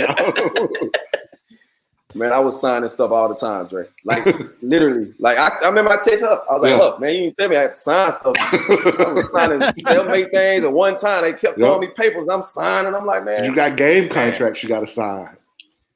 Game contracts, bus requisitions, you got to sign. Papa John's want to come over and get pizza. You got to sign off on that. You know, we had to buy this, got to sign off. You always sign stuff. That's I just got one question. We got some more in here from the audience, man, and we're gonna answer questions we've ever got. Yeah, it is. How popular. We're gonna get all y'all questions answered too, man. One of the first things I told her before he went to Holy Innocents, I said, "Hey, man, new coach, new jerseys, man. You gotta get new uniforms in, coach. You gotta get new jerseys in, coach. New coach, new uniforms, coach." To me, I just see it as a fun part of being a part of the job. You get to do something that make it fun for the students. Did y'all get new uniforms, man? Did you get the chance to pick out some new swag for your kids, man? No, not yet, man. We that's probably coming next year. Yeah. I didn't think about that. Hey, coach, I'm about to campaign for you right now. My boy got y'all in the state tournament, man, in his first year. Y'all had the game daggone one, man. Y'all right there down the line. How many close games I see that y'all was in with good teams this year, man. McDonough, North Clayton, Salem. Oh, man. McDonough, North Clayton. Don't say that name on here, man. Man. BJ and Troop. I told him I ain't playing none of y'all no more. No way. Y'all gotta turn my boy. Y'all gotta turn my boy up, man. Come on, let's get him some new uniforms, man. Let him show out. You know what I mean? Show them design skills, man. Maybe, All right, man. Yeah, man, that's something we're working on in the future. We're gonna, because I liked our uniforms. They peeled them a little bit now, so we're working on it. And this quarantine, man, it messed us up because I had a lot of stuff on my plate, man. I wanted to get done. Yes, sir. And that uniforms was one of the ones that I was thinking about, and just didn't get a chance to do it yet. But a lot of directions to go with them colors, man. I like that. I know, man. We got some nice colors. I like black anyway. Sure. We got where do you believe you got your talent to coach from? Just watching different coaches. Just growing up watching high school coaches, college coaches, going to clinics with my dad. I mean, I met Bill Self when I was growing up. I met Bill Self, Gary Williams. Like I met those guys growing up, and I really wanted to be like them. Like I wanted to be. So I got my talent from just watching those guys and kind of just understanding the game. And then I went to college and I worked for Coach Stinson, and he taught me the ins and outs. Coach Stinson was unbelievable with after timeout plays. Like I've never seen like anybody that could get a board, draw plays on an ATO, and go out there and execute it and work. Like, and I just think I got my talent just from growing up watching my dad, just watching my granddad. Just watching the different high school coaches that I was always around. I was always around basketball. Like I couldn't get away from it. And I just took something from each coach that I watched. Like, for example, my dad has, I think it's 5 of us on his coaching tree, current coaches. Coach Corker over at Latonia, he just retired. But the 2 Coach Browns from Rapier Mountain, Southwest DeKalb, and Coach McKinney over at Stevenson. He was my assistant in high school. So I think I just got my talent just from watching all of those guys mixing up and just kind of putting it to my own. And, just never stop learning. Even now, I'm still learning things. So I got my talent from just watching those guys and just, admiring those guys. Mom says you got the talent for mom. I know your mom says you got the talent for mom. Oh, man. Don't leave me out. Talent comes from me. My bad. Let's see. Coach Cam said, what advice can you offer to young assistant coaches that want to be a head coach? Just grind every day. Just go in with that mindset. Like every day, you just got to be a servant, man. You got to be a servant. I mean, if you want to be a head coach, just try to follow your head coach and do the paperwork. And, when I was with Coach Rivers, I would do the paperwork. I would, help with the schedule. I would, help in the concession. I would help with the JV head coach. So I just wore many hats, man. And, my advice was just grind, man. Just don't ever stop grinding in relationships with players. Biggest thing, for me was a relationship with the players as an assistant. And I got my relationship with the players by just, working them out every day. Like, I think that's the quickest way to build a relationship is to work kids out. And it wasn't like I was like doing it like on purpose. It was actually like unintentional. They would come in and we would work out and boom, you look up and their mom would come up and pick them up, and then you talking to their mom and dad, and you building that relationship with them. So it's about, like I said, man, it's about relationships. Huff says it all the time. You got to build that relationship, and just try to wear many hats. Be there for your head coach at all times. Like you should be in his back pocket trying to learn. Because a lot of coaches, they get caught up with just trying to do the X's and O's part. You got to learn that paperwork part. When I got my head job, it was simple for me from a paperwork standpoint because I'd already done it for 8 years. Like when I worked for my dad, I was doing the paperwork. So just you gotta do it. And there was a lot of things that I didn't know, and Huff told me that too. Like you're gonna learn a lot of stuff that I can't tell you. You just have to learn it on the job. Like you gotta get in, you gotta get out there, and you just gotta learn. It's a lot of things that I was like, man, Huff didn't tell me this, but he didn't tell me because you just gotta learn that as you go. But like I said, man, my advice is just the relationship part, man. Relationships, just grind, coaching clinics, AAU tournaments, just meeting people, because like I said, you don't never know who's gonna help you or who can help. I know you too humble to say it, man, but I always like to give coaches props that can actually develop talent because what you said sticks out. Not everybody can run workouts, coach. I done been to a lot of high school practices, coach. Yeah. A lot of guys, they can't run them one-on-one workouts. Yeah. And when they do, they look crazy. I know. I've seen it too. Hey, Drew Hills, y'all got y'all coach that can run a workout and run a real workout, man. And not every coach can do that, man. So, and I learned a lot of that stuff from other guys too, man. It wasn't just me. Great question here, man. Other than wins, in what ways do you gauge your growth as a head coach? Man, that's a great question, man. Other ways, graduating those guys. I'm big on education, man. I'm big because one of these days, that ball's gonna stop bouncing. We all stop playing. And to me, it's what kind of young man are you gonna be after you finish? Did you just play basketball and not graduate? Or did you? I had kids coming up, man, that had 3.9s, 4.0s, man. They graduated with honors, went on and played basketball, in school, graduated from college. So that's how I gave them, man. I'm big, like I say, on education. And, I want my kids to, it's bigger than that. I went to a wedding back in January. One of my old kids, Evan Smith, he's on here now, putting stuff in the comments. I got invited to his wedding. He got married. And that's beautiful. To me, man, that's big, man. We got invited and beautiful, beautiful wedding. We had a great time. We got kids, you come back, you got kids coming back in December when they come home from college, they come back, they coach, can you put me through that workout we did? And you thinking we around the gym all day, Huff, and right, y'all know we don't always remember things that we did, and you thinking, kids come back, you put me through that workout you did like 3 months, 6 months ago, and you thinking, I don't remember, but yeah, come on. And it's just about relationship, man. Hey man, I remember it would be Christmas break, and some of his kids, old players from Shiloh, and our old dudes from Duluth would come back and they all want to work out. We'll have a doggone gym full of kids, man. Like full of kids, man. Yeah, man. It's just, man. I mean, Dre, it's about those relationships, man. You just got to keep them genuine. I made it off of genuine relationships. So people always ask me, I get the question all the time, how did you make it at such a young age? I made it off just being genuine and just understanding at the end of the day that the game, you love the game, but it's about getting these young men a platform to reach their dreams. Some kids' dream might not be to play college ball. Some kids' dream might just be high school, and then they can go to college for free off academics. They good.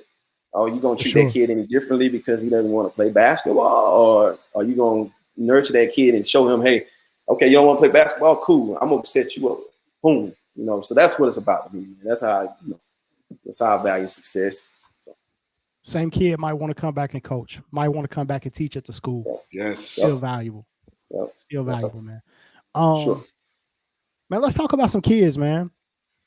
I meant to do this. Oh, hold on. We got another question. Got 2, 3. Shoot. Hey, man. Hey, bro. Coach, I told you I love the show, man. I'm trying to get invited back, dog. Tell them people to come back at 11 o'clock, please. Hey, don't worry, man. I'll take care of you, man. I look away from the comments for 1 second and look back. No, let's go, man. We're gonna read off every comment, man. And y'all keep firing off questions. We're gonna read them all. Yeah. What was your most rewarding game this season? That's a good question. I got 2 of them. Obviously, when we beat Kessler, that was huge for sure. But when we won the game to get into the state tournament, we had lost to Salem twice. Salem, man, whew, boy. Athletes. Yeah. Man, the first time we played them, we were up 14 and lost in double overtime.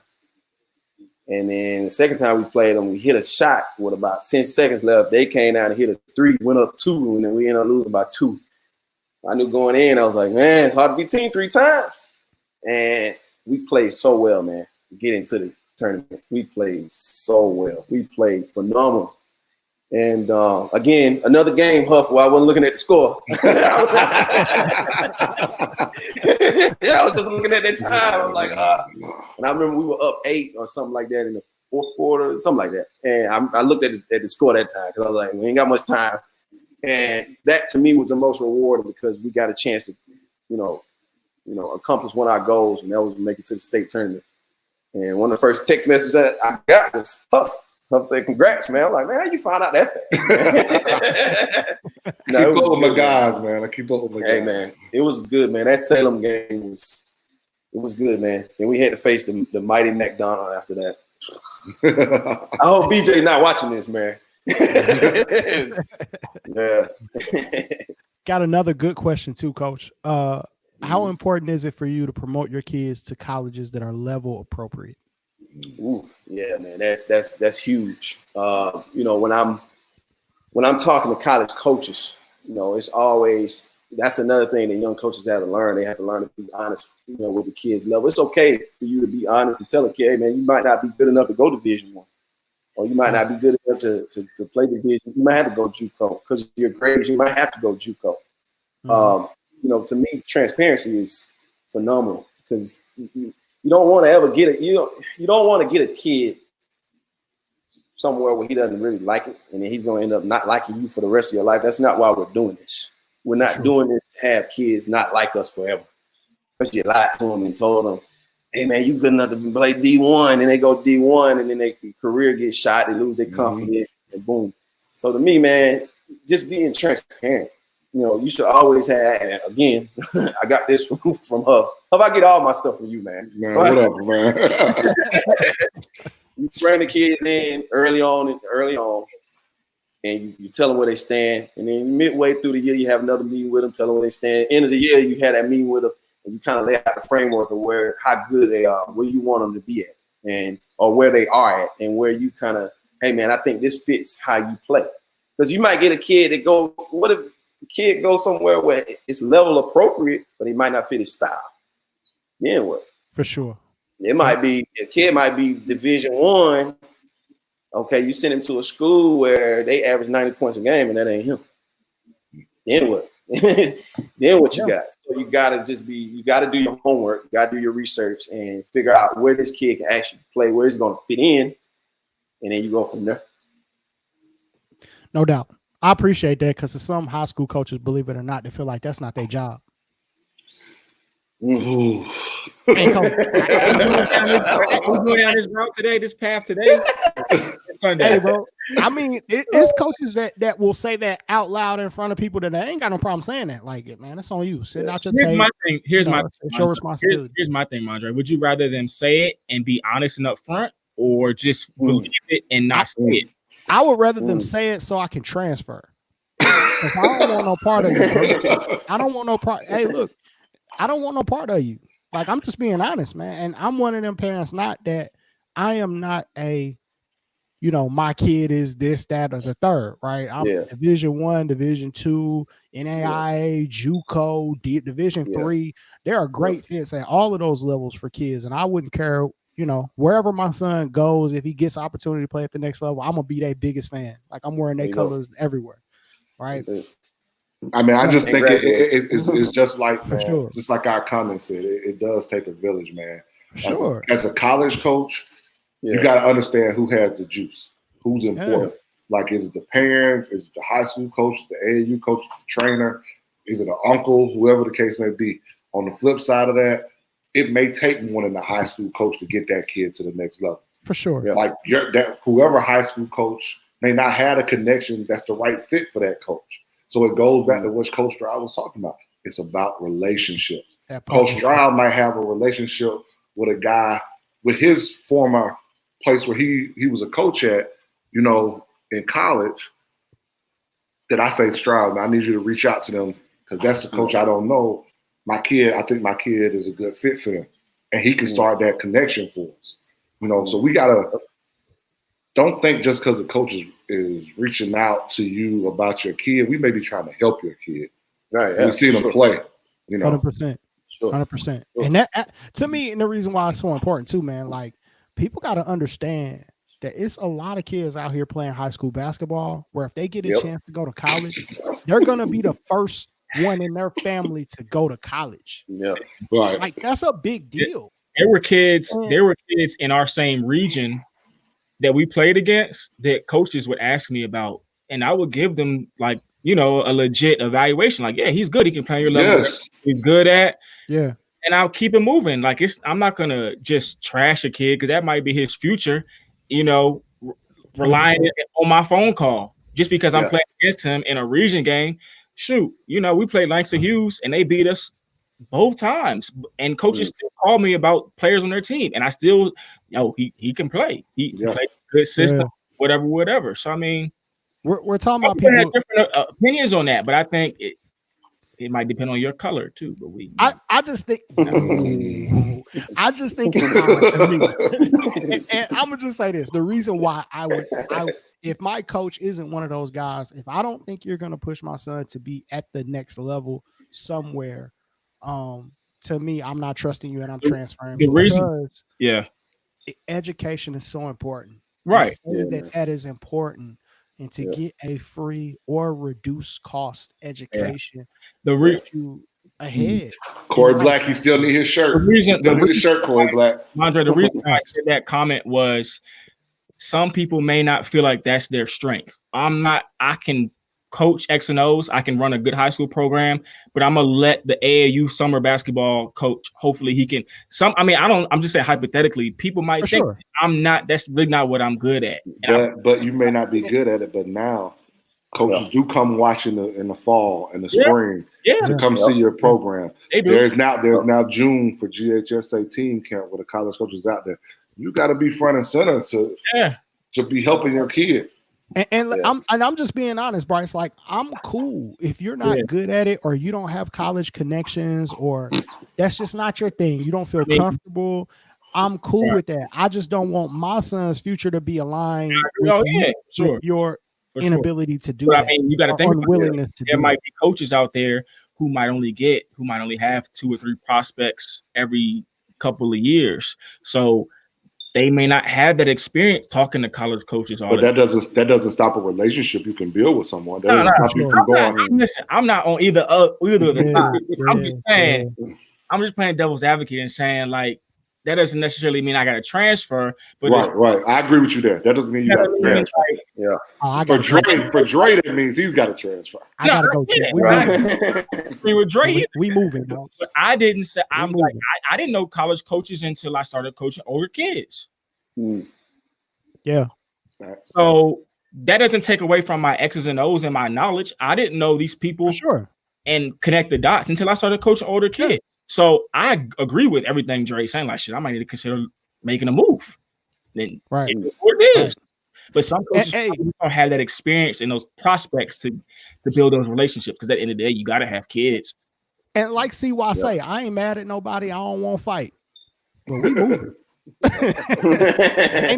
ain't no hard feelings. I ain't mad at you. I don't want to fight.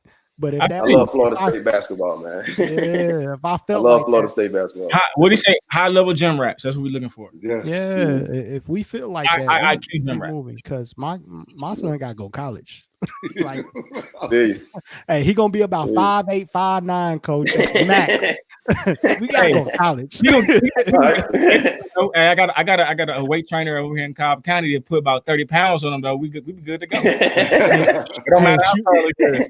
Shoot me a number, bro. We got to go to college. That's all we hear in my house. You got to go to college. Yeah, for sure. Let's see. Stroud, what is your take on HBCU schools? Talk to us. Oh man. So I came from the HBCU. Well, I mean, I attended one. I went to Livingstone College in Salisbury, North Carolina.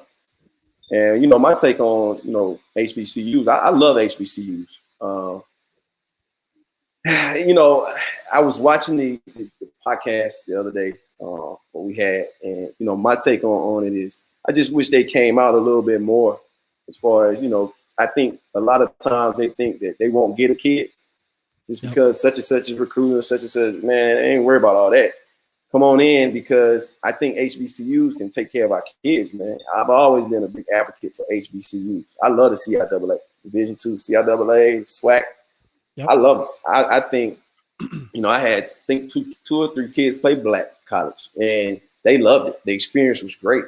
I just wish we had that relationship, and I'm glad we had that with, C Black the other day, man.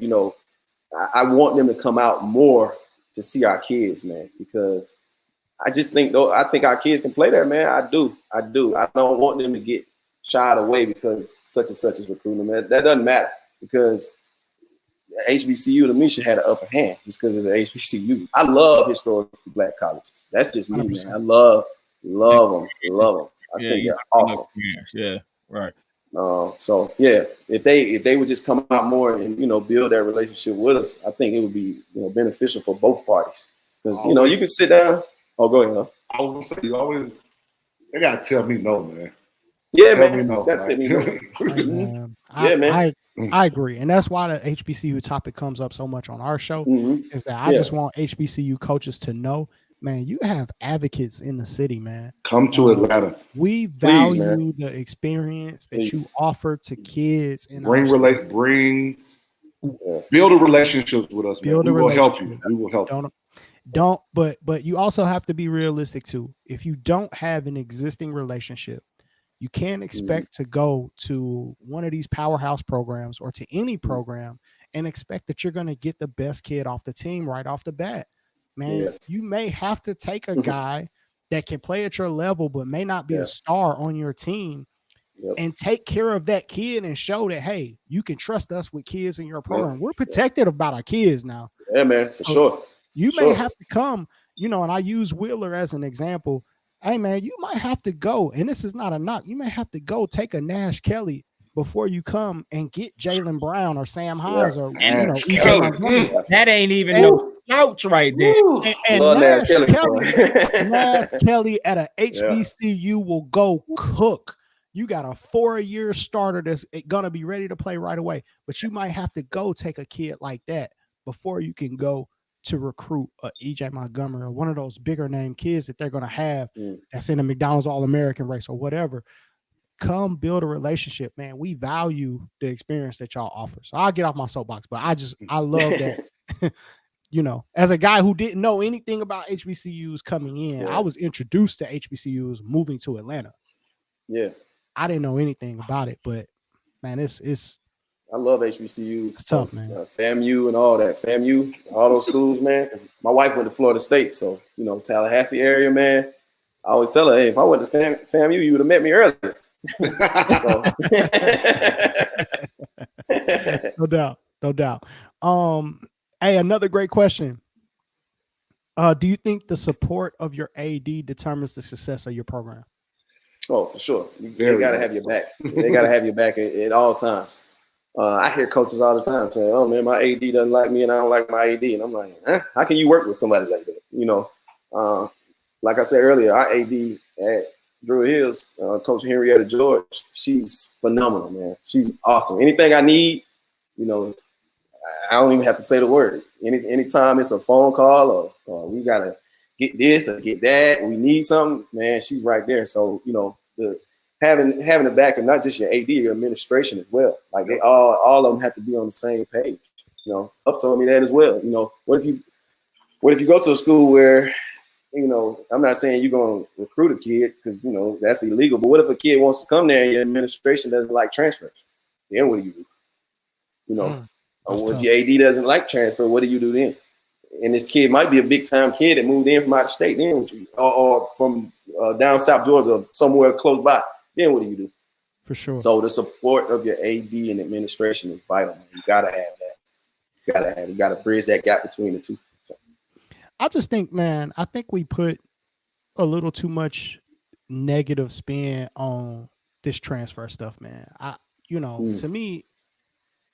To me, we got to understand that not all public schools ain't created equal, right? And all coaches, like we talked about styles. I'll take it back to this. Every coach has a different style. Every coach has certain types of kids that they are more successful with than other types of kids. And it works the same way at colleges, man. Like every kid ain't a good fit. So, you know, not saying all the coach was hating on me or not. Like we ain't even got to go there. Sometimes two people just aren't a good fit to work together, man. Right. And it's in the best interest of that family to transfer and go to another school that is a good fit. And to me, it just shows a certain amount of trust, you know, that families have in certain schools to transfer to that school to know, hey, look, we're going to be safe here. We're going to be taken care of here. My child's going to be able to perfect their craft here. And why not? You know, I think sometimes the negative part around transfers, we lump a whole bunch of kids into what, 10 kids in the state are doing. You know what I mean? And that's just not the case for everybody, man. Everybody's not bouncing around every year. Right? You got a handful of kids that are 4 schools in 4 years. You know what I mean? Why does it bother people? I mean, why does it bother people so much? I mean, I have no idea. Because they don't educate themselves, Bryce. People don't educate themselves on, why a kid is transferring. Just the same thing Dre said. It's just not educating themselves on, why they're transferring. They just, he's transferring. That's, that's my take. Yeah. Hey, Dre, I know we got to move on, but Kevin Tolbert, if Kevin Tolbert is Adonis Tolbert's dad, it is. Yes, it is. That's a huge statement he just made in our comments. It is. It is. I mean, we've been saying that. I mean, we've gone over kids' names and list kids, unsigned kids in the last how many shows we did that are Division I caliber kids, whatever, Division II, that nobody's tapped into. And they sit here waiting. I got to. Coach Dip did. I like Coach Dip. I want to talk about how perfect when we talk about styles and players, how perfect of a get that is for them. The way they want to play. Perfect spot for him. And what that kid does well. He's going to make money playing basketball and he's going to a Division II school. But because of where he selected to go, he's gonna make money playing basketball. And I'm just sitting there like, no HBCU, man. That's crazy, man. That's crazy. Hey, HBCUs can get busy. I'm trying to tell you, man. They can get busy, man. Man, you come to Atlanta, you can definitely get busy. For sure. Right. Literally. Yeah, man. I got people texting me now about Huff, man. Hey, yo, hold on, man. Time out. The boy Lock back. Like, yo, what's good? I'm like, what's up, Lock? Lock my boy. Yeah, Lock back on it. Lock back. What Lock talking about? He locked in. Lock my boy. Hey, Lock. Hey, bro. We gotta talk, man. We gotta get ready. We miss you, Lock, man. That we miss you, bro. Like, we can't close the show without showing these players now. We can't do that. Now, hey, and I gotta make sure we give our boy Locke a shout out too. Like that's something that Locke has always pushed for on this show to talk about kids and the show highlight kids, let kids be the star of this podcast and of this show. Yeah. So us showing players at the end of the show and trying to help 2020 kids is something that's on brand for what Locke has always been about. So shout out, my boy. Appreciate you, dog. This ain't the same without you, dog. Whenever you ready, man, let's go. Yeah, let's go. Who going first? Yeah, who wanna go first, man? Bryce, you don't win first. Mudre, you don't win first. I don't know. I just like going last. She like being the cleanup hitter. I know. No, I can't. Because he the point guard. You know, he want to be a point guard, cleanup hitter, quarterback. He want to be A-Rod over there. Like, hey, come on, man. Y'all. I'll go first, man. I'll go first. Dave, you see what time they giving me, man. Like, just let me know who you're gonna start with. Because I got 3 this week, Bryce. I got 3 this week. Nah, I ain't got 3. I only got 2, champ. Hey, Huff, you tell me where you want to go. I got yours all pulled up. Because I know Stroud will be able to chime in on this one. Let's start with Jordan Johnson. Jordan Johnson. Jordan my Johnson, guy, man. Yeah. Okay. I got you. I always get nervous playing highlights off of Twitter though. His don't have no cussing. I don't even know if it got words. I don't even know if it got words. I gotta mute it. We straight. But Jordan Johnson is a 5'11" guard from Johns Creek. Combo guard, can really score the basketball. Great student. He's a student of the game too. But you got clips of him here. You know, again, please don't. Good shot, boy. I mean, he can shoot that thing. Stroud, please tell him he can shoot that thing now. Hey man, we played him this year. We played him the second game of the season. Shot, boy. And man, he's just a shot maker. Right? He's just a shot maker, man. You know, 2 dribble pull up, smooth with it. He's just a good player, man. He strap up too, man. He strap up. Hold on. This Johns Creek. Yeah, Johns Creek. Yeah. Oh yeah, he's tough. Yeah, he's nice, man. And that's versus Grayson right there. Lucky boy. I think he had like 30 something against Grayson. Johns Creek backcourt over Davion. Yep. Good drop cross. This is what good. He stays all right, bro. He stays in the gym too. He stays in the gym. Hey, this kid, all right. Yeah, he's smooth. I like him. I don't know why he's not getting recruited. I think the kid can play. Always thought that. I like how he moves after you make a pass. Good pass. He's tough. Yeah, good pass too. He's physically ready too. Yeah. Fundamentally sound, strong, man. Yeah. Good. Got it on the screen. This is versus Chattahoochee. The left. He's quick too, Dre. Yep. He's quicker than it seems. He's strong and quick, man. Hey, you know what I say, Coach? I love watching dudes where every shot looks the same coming out of their hands, man. Yeah, sure. Not every high school scorer plays that way. Right. Got to be strong enough, Dre. That's tough. Man, this kid, all right, Huff. I like this dude. He played first. He's good. All right. He's good. Definitely. So much talent in our state. Finish that, boy. Way to use your body versus the bigger card. I mean, a bigger player coming off Hey, man, when you got highlights that really look good, dog, I'm going to let you rock. Like, I'm going to let you get off. You know what I'm saying? I mean, he gets great. You know, we talk about small guards, but he gets good elevation on his jump shot. So even when people contest, you know, he's able to still shoot it over. Bro, stop playing. Yeah, he nice. Yeah. He nice. Yeah, when your highlights look good, dog, I'm going to let you get off. I'll let that run all the way again, to the end. That's Jordan. I know that's 5'11" combo guard Jordan Johnson. Jordan Johnson. Next one, we're gonna go. Let's go to Cherokee Bluff. My man, head coach Benji Wood. I know you mad. I know you mad, Dre. You know I stole him. I was mad because I really like this kid.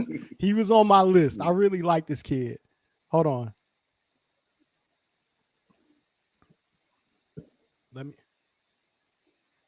What is going on? Hold on, Huff. Come on, point guard. It popped up on the wrong screen. Okay, hold on. All right. There we go. Get this assist, Huff. All right, here we go.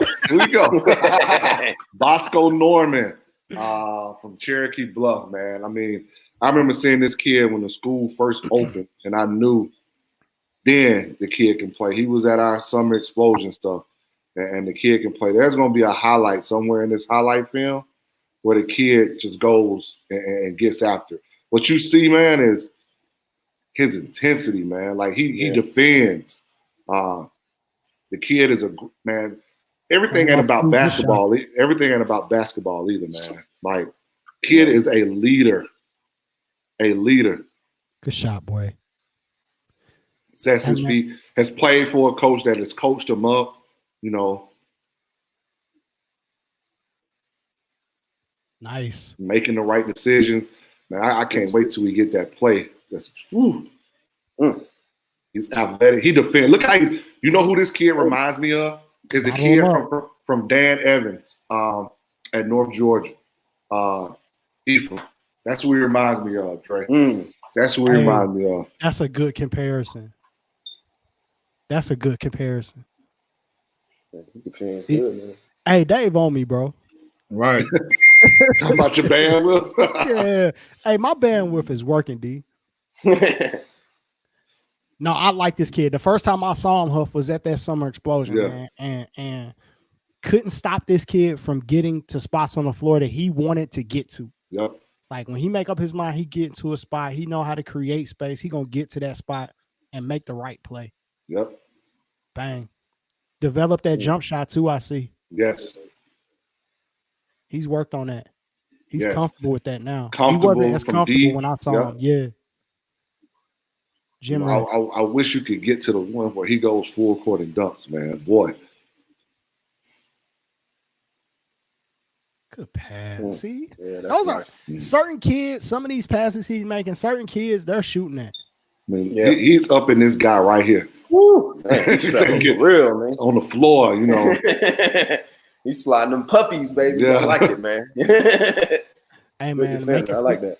Making free throws too, man. We don't want to underrate that too. Yeah, for sure. And if you want to know, there's a highlight film because I know we got to keep moving. Yeah. The kid shows his athleticism. He's an elite athlete now. He shows his athleticism and he goes full court and dunks. But that's Bosco Norman, 6-foot point guard, combo guard. I think he can play both positions from Cherokee Bluff. Yeah. And so I had 3 today, and I was like, man, Dre, can we do JUCO kids? And Dre was like, we trying to help kids. You know, it don't matter. So I went off and I did a JUCO kid for my guy Corey Baldwin, South Georgia State. So I'm gonna show my guy Corey Baldwin some love, man. Whenever you ready, Dre. No doubt. I love that we got hoop heads, man, in the circle watching these films too. Offhand passing, no doubt. A lot of kids can't make that pass with their left hand. No, they can't. At all. Everything. Well, what we got here is Bryce Brown. Yeah, this is a good one. This will be he's a redshirt freshman for Corey Baldwin down there, 6'8". He's a high school qualifier. He'll have 3 years left, average 10 and 8, GPA 2.6. But kid is fundamentally sound, man. You're looking for bigs, you know. There you go. There's one right there if you're trying to find you a big. Good hands, boy. Good hands. Way to finish that. No, he was second in the conference in defensive rebounding, all freshman team.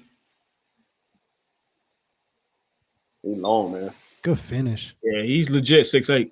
Yep. Yeah, played for Joel and Archer. So look at him. Okay. Too. Yeah, if we get to that, he can shoot it from the perimeter too. Yeah, he's got look at him in the post. Takes his time. Boom. He got nice skills on the perimeter too. Good job, boy. Both hands well too, man. Hey, Huff. Hey, man, we're going to get competitive with some of these kids that we trying now, man. Hey, if you ain't doing it competitive, like, man, what's up? Hey, that's a good get right there, man. That's a good get. You going, Bryce? You want me to go? I'll go real quick and get mine out the way. I'm not gonna give y'all no slouches, man. I be trying to give y'all some gems. Let's see what I can do for you real quick. Since Huff went to JUCO, I got a prep school kid. There we go. I like it. and I'm gonna give y'all another high school kid. First one, of course, as I've been doing, a Kane alumni, 6'5", stretch 4, DJ Patrick, TSF, was at Sprayberry prior to that. A kid that can knock it down at a high clip. He gets to his spots. You can see, bang, high release, knock it down. Plays, defends probably 1, 2, and 3, and a little bit of the 4. Plays probably harder than most kids I've ever seen, and I'm not even just hyping it up. The kid competes at a high level. But like I said, he knocks it down. He'll get to his spots. If you got a couple sets and can run him off some screens, inbounds plays, however you want to get him open, he's gonna knock it down. Bang. I'm gonna tell you how high I was on DJ Patrick. My boy had a coach from Pepperdine ask him about kids in Georgia to play the 2 at Pepperdine. And what they were asking for was, we need somebody that can, I hope I ain't putting nobody business out in the street. What they was asking for was, we need somebody that can come in right away and defend and score. I laugh because, hey, coach, you ain't always going to be able to get both. But DJ Patrick could defend at that level right now. Yeah. To me, he's that good defensively that he could be a 2, a 3 and D guy right now. I don't know how well he could score at that level right away, but I mean, how many freshmen are you going to get at that level that can score the ball really well right away? I think with the year of prep school, working out more really and really learning that position, because in the high school he kind of had to play the 4, being that he's taller than everybody else. Yep. So I think it was a little bit of adjustment, but if you leave him open, bro, he's gonna make it. Like, gonna knock it down. Gonna knock it down. And then I've seen him sit on point guards and guard point guards probably like 5'10". So I mean, he's gonna get it done. Let me go ahead and get to my other one real quick. Coaches, if you're watching that, man, I like that kid a lot, Bryce. Like, I really like. I think he's an elite D1 defender. Yeah, right off. Yeah. And he's the kind of kid that if you want to win basketball, if you want to win, if you're in the business of winning, you need to get a kid like that, because he's gonna help you win. Yeah. The last one is who I really like, this kid too. He's at Alexander, or he went to Alexander, Marvin McGee. I think he's a sleeper. Yeah, he's good. He gets it done. I think he's probably maybe low major or D2. Excuse my bad. But he can shoot. He's physically, he's strong, well built, high IQ. I think he's just a good basketball player. Yeah, that's a good one, Bryce. This kid can play. And I think, like, he's probably at this point very under recruited. I don't have that much contact with him. I haven't coached him. I just have seen him, and I think he's a good player. That's tough. Mays, as a junior, he was at Mays, and he went for 30 on us. And then they didn't win, though. They still lost. But then and then Alexander, he went. Alexander's a good program. He was getting it done over there too. So yeah. There was 2 dudes right there. They're gonna help your program immediately. And one of them I didn't even coach. Immediately. We got coaches in here giving up props. Get a coach from Wheeler to say that you're a problem. You're a problem. Hey, we need to get Shep. Since Shep won that state championship, he be walking in the gym like Shep. Like Nino Brown. That's how you walk in the gym. Yeah, we gotta get Shep on the show for sure. Mac preps rankings every day. I'm sorry. I'm sorry. You're not falling for it, Coach. You are important. I got a couple. I'm gonna go. Let's see. Boom, boom. I'm gonna go real quick to Justin Harris.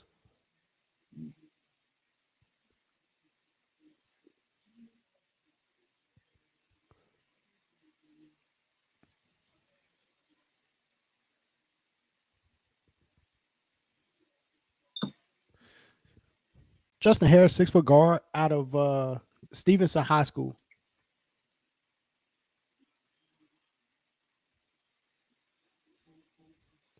Guys still looking for point guards, man.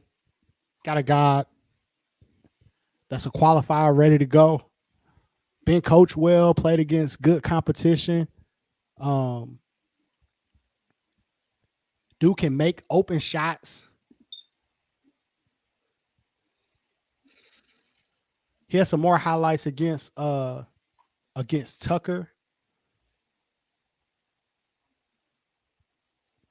that I wanted to show, but scrappy defender, guy that makes open shots that you could count on. Another guy that's going to do the little things that's going to help you win basketball games. I got to get this dude's numbers because I think he's a high academic kid too.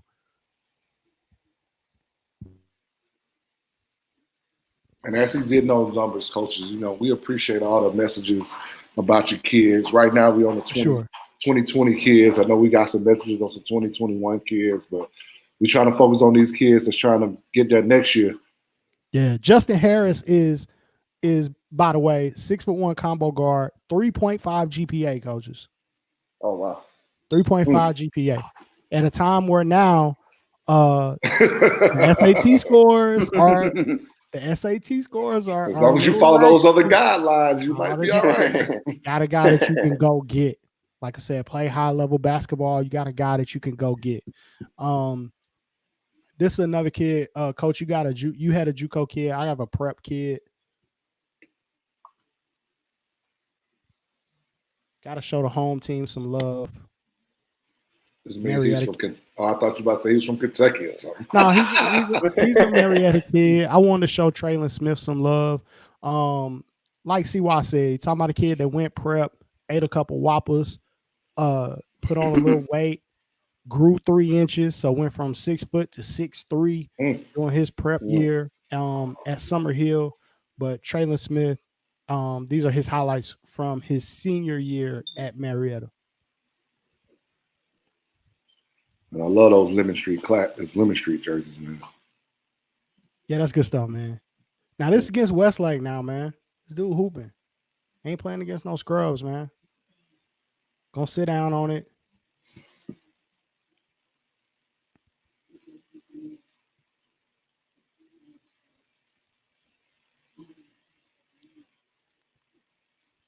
Lefty with the touch.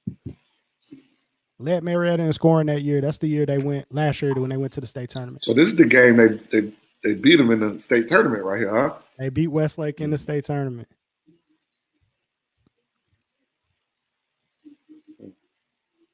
Like I said, now you're talking about a kid that's gotten a little longer, gotten stronger during his prep year at Summer Hill. Good touch. Get up. Throw that thing down, bro. Hey, the comments that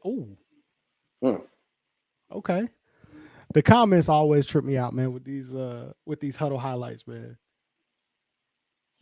Y'all do a great service for these kids, man. But Traylon's another kid, man, prep school kid, so had a chance to, continue to develop, get stronger, put on weight, continue to increase his IQ, keep working. So, but another kid that's available for 2020 that you can go get, man. So, now Stroud, I got one of your guys, man. Here we go. Okay. We got you set up, man. We don't. Oh man, I was over here trying to figure out how I'm gonna get mine. We look out, right? I appreciate it, man. A ton of homework, but I try to do a little bit of homework Okay. on the show.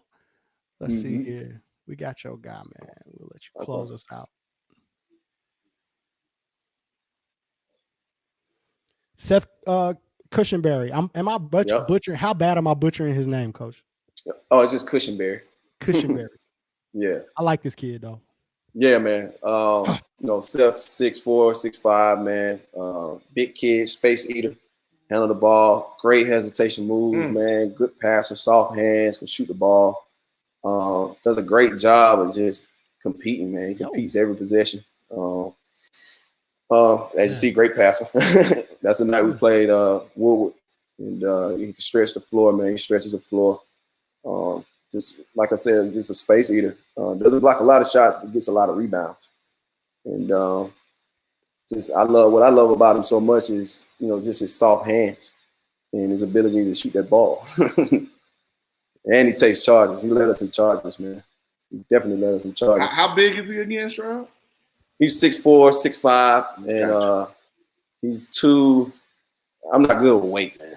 It's probably, I don't know, 225, maybe 230. Gotcha. And moves well. Moves really, really well for his size, man.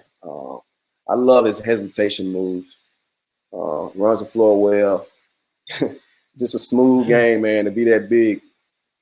And that step back little dirt jumper that he shoots. It's beautiful, man. He averaged about 14-7. And was second team all region in that region that we were in. That was a killer.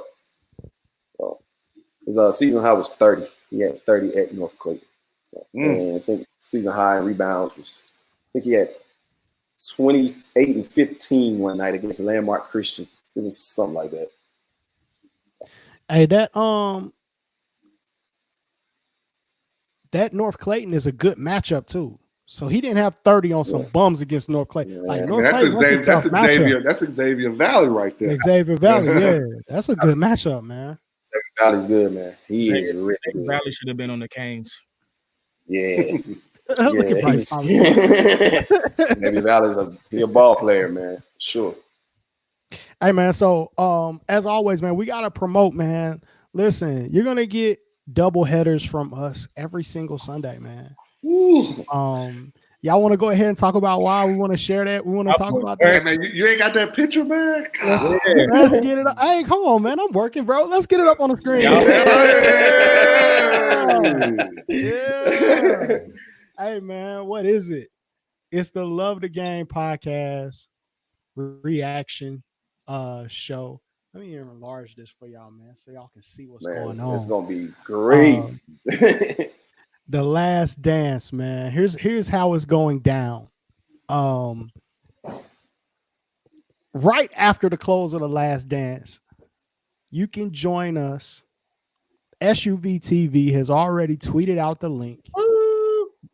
You can join us live on YouTube, on SUV TV. It's still the platform. For our reaction show on The Last Dance, we're gonna get a chance to really interact with you guys, man. So don't be surprised. Kids, what did you see? What did you see? What did you learn? Let's go. Let's talk about it. Man, we need the comments booming like they are now, man. and I'm telling y'all right now. There you go. Yeah, Bryce, I had to do what you did. I'm telling y'all right now. I might try to have the intro music for the show. I might try to have that, bro. I can see you that song. It's in my phone. Do you need that? Hey, send it to me and Marcus, bro. All right. But we're gonna pull people. Don't be surprised. Interact with us in the live chat.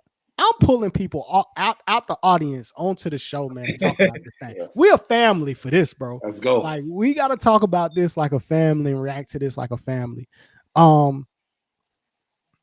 I'll talk about that on the show when we get on here next time. I got a good tweet that came out, bro, that we got to discuss after we see the first episode, man. But that's our show for today, man. I really appreciate you guys for rocking out with us, Stroud, man. I appreciate you, family. Appreciate you, Stroud. And before we go, I know we're talking about the reaction show, but we probably won't talk about it tonight. So 2 things. May 1st, if you missed the first HBCU roundtable with Cam Daly, there'll be another one. Go to his Twitter. He'll give you all the information. Evans Davis, who rocks with us right now, assistant at Alcorn State. Andre Gray, Coach Andre Gray, who's at UNCG but is coached in the HBCU. He'll be rocking with us, as well as Alfred Jordan, assistant coach at Arkansas Little Rock, who's been an assistant at a HBCU. They'll be with Cam on May 1st. So put that on your calendars. Go to his Twitter so you can lock in for that HBCU roundtable. And as always, like I told you, MCA of Georgia, we're bringing it to you every Wednesday and Thursday. So this Wednesday, we give you a triple header, starting off with Kevin McGriff, the head women's coach of Ohio State. And then we have an HBCU head coach, Murray Garvin, of South Carolina State, who's going to come on there with us. And we're going to close out Wednesday with me and Stroud's guy, Josh Pastner of Georgia Tech. That's my guy. So we got those 3 head coaches on Wednesday. And then Thursday, we're going to hit you with a little bit of assistant coaches. Andre, you'll love this one. We got Jacob Amerman, the video coordinator of UCF. He's going to show us how to effectively break down film for our players. So that's big on y'all Thursday. took my suggestions, man. Y'all want me to learn? I'm so happy y'all want me to be better, man. And then we also have the Antoine Cat Beasley, the women's assistant coach at Dayton. He used to be on the men's side before. He's a South Cobb graduate, so he's an Atlanta guy. So we're ready for you. Come on, coaches. Let's get long. Let's get ready. What you say? Everybody came through South Cobb or coached at South Cobb. And they didn't have all these schools back then. Sure.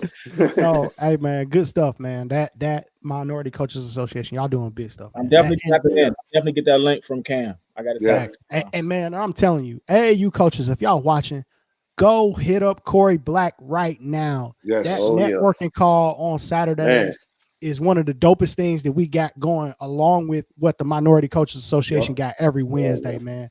Man, go hit Corey Black right now. Get on that networking call. Like we always say, it takes a family of all of us to help these kids get better. It takes the high school coaches working with the trainers working with us as AAU coaches. We all got to be on the same page, man. And that's just gonna make the kids better and push the culture forward. So, facts. Appreciate y'all, man. Appreciate you, Shep, man. Appreciate everybody on here. Appreciate y'all rocking with us. We 2 hours, 16 minutes in, man. Y'all still rocking with us. The comments still down, man. That was fun, y'all. But let's get back, man. Let's do it again. 11:05. We on. I'm gonna have the J's on. I'm changing clothes. I got a full wardrobe change happening for the Jordan show, man. I'm changing clothes, but get on with us, man. Hey, and Locke, bro, we love you, dog. Appreciate you, man. We love you, dog. Come on back, man. Whenever you're ready, man. Holler at me right after this, bro.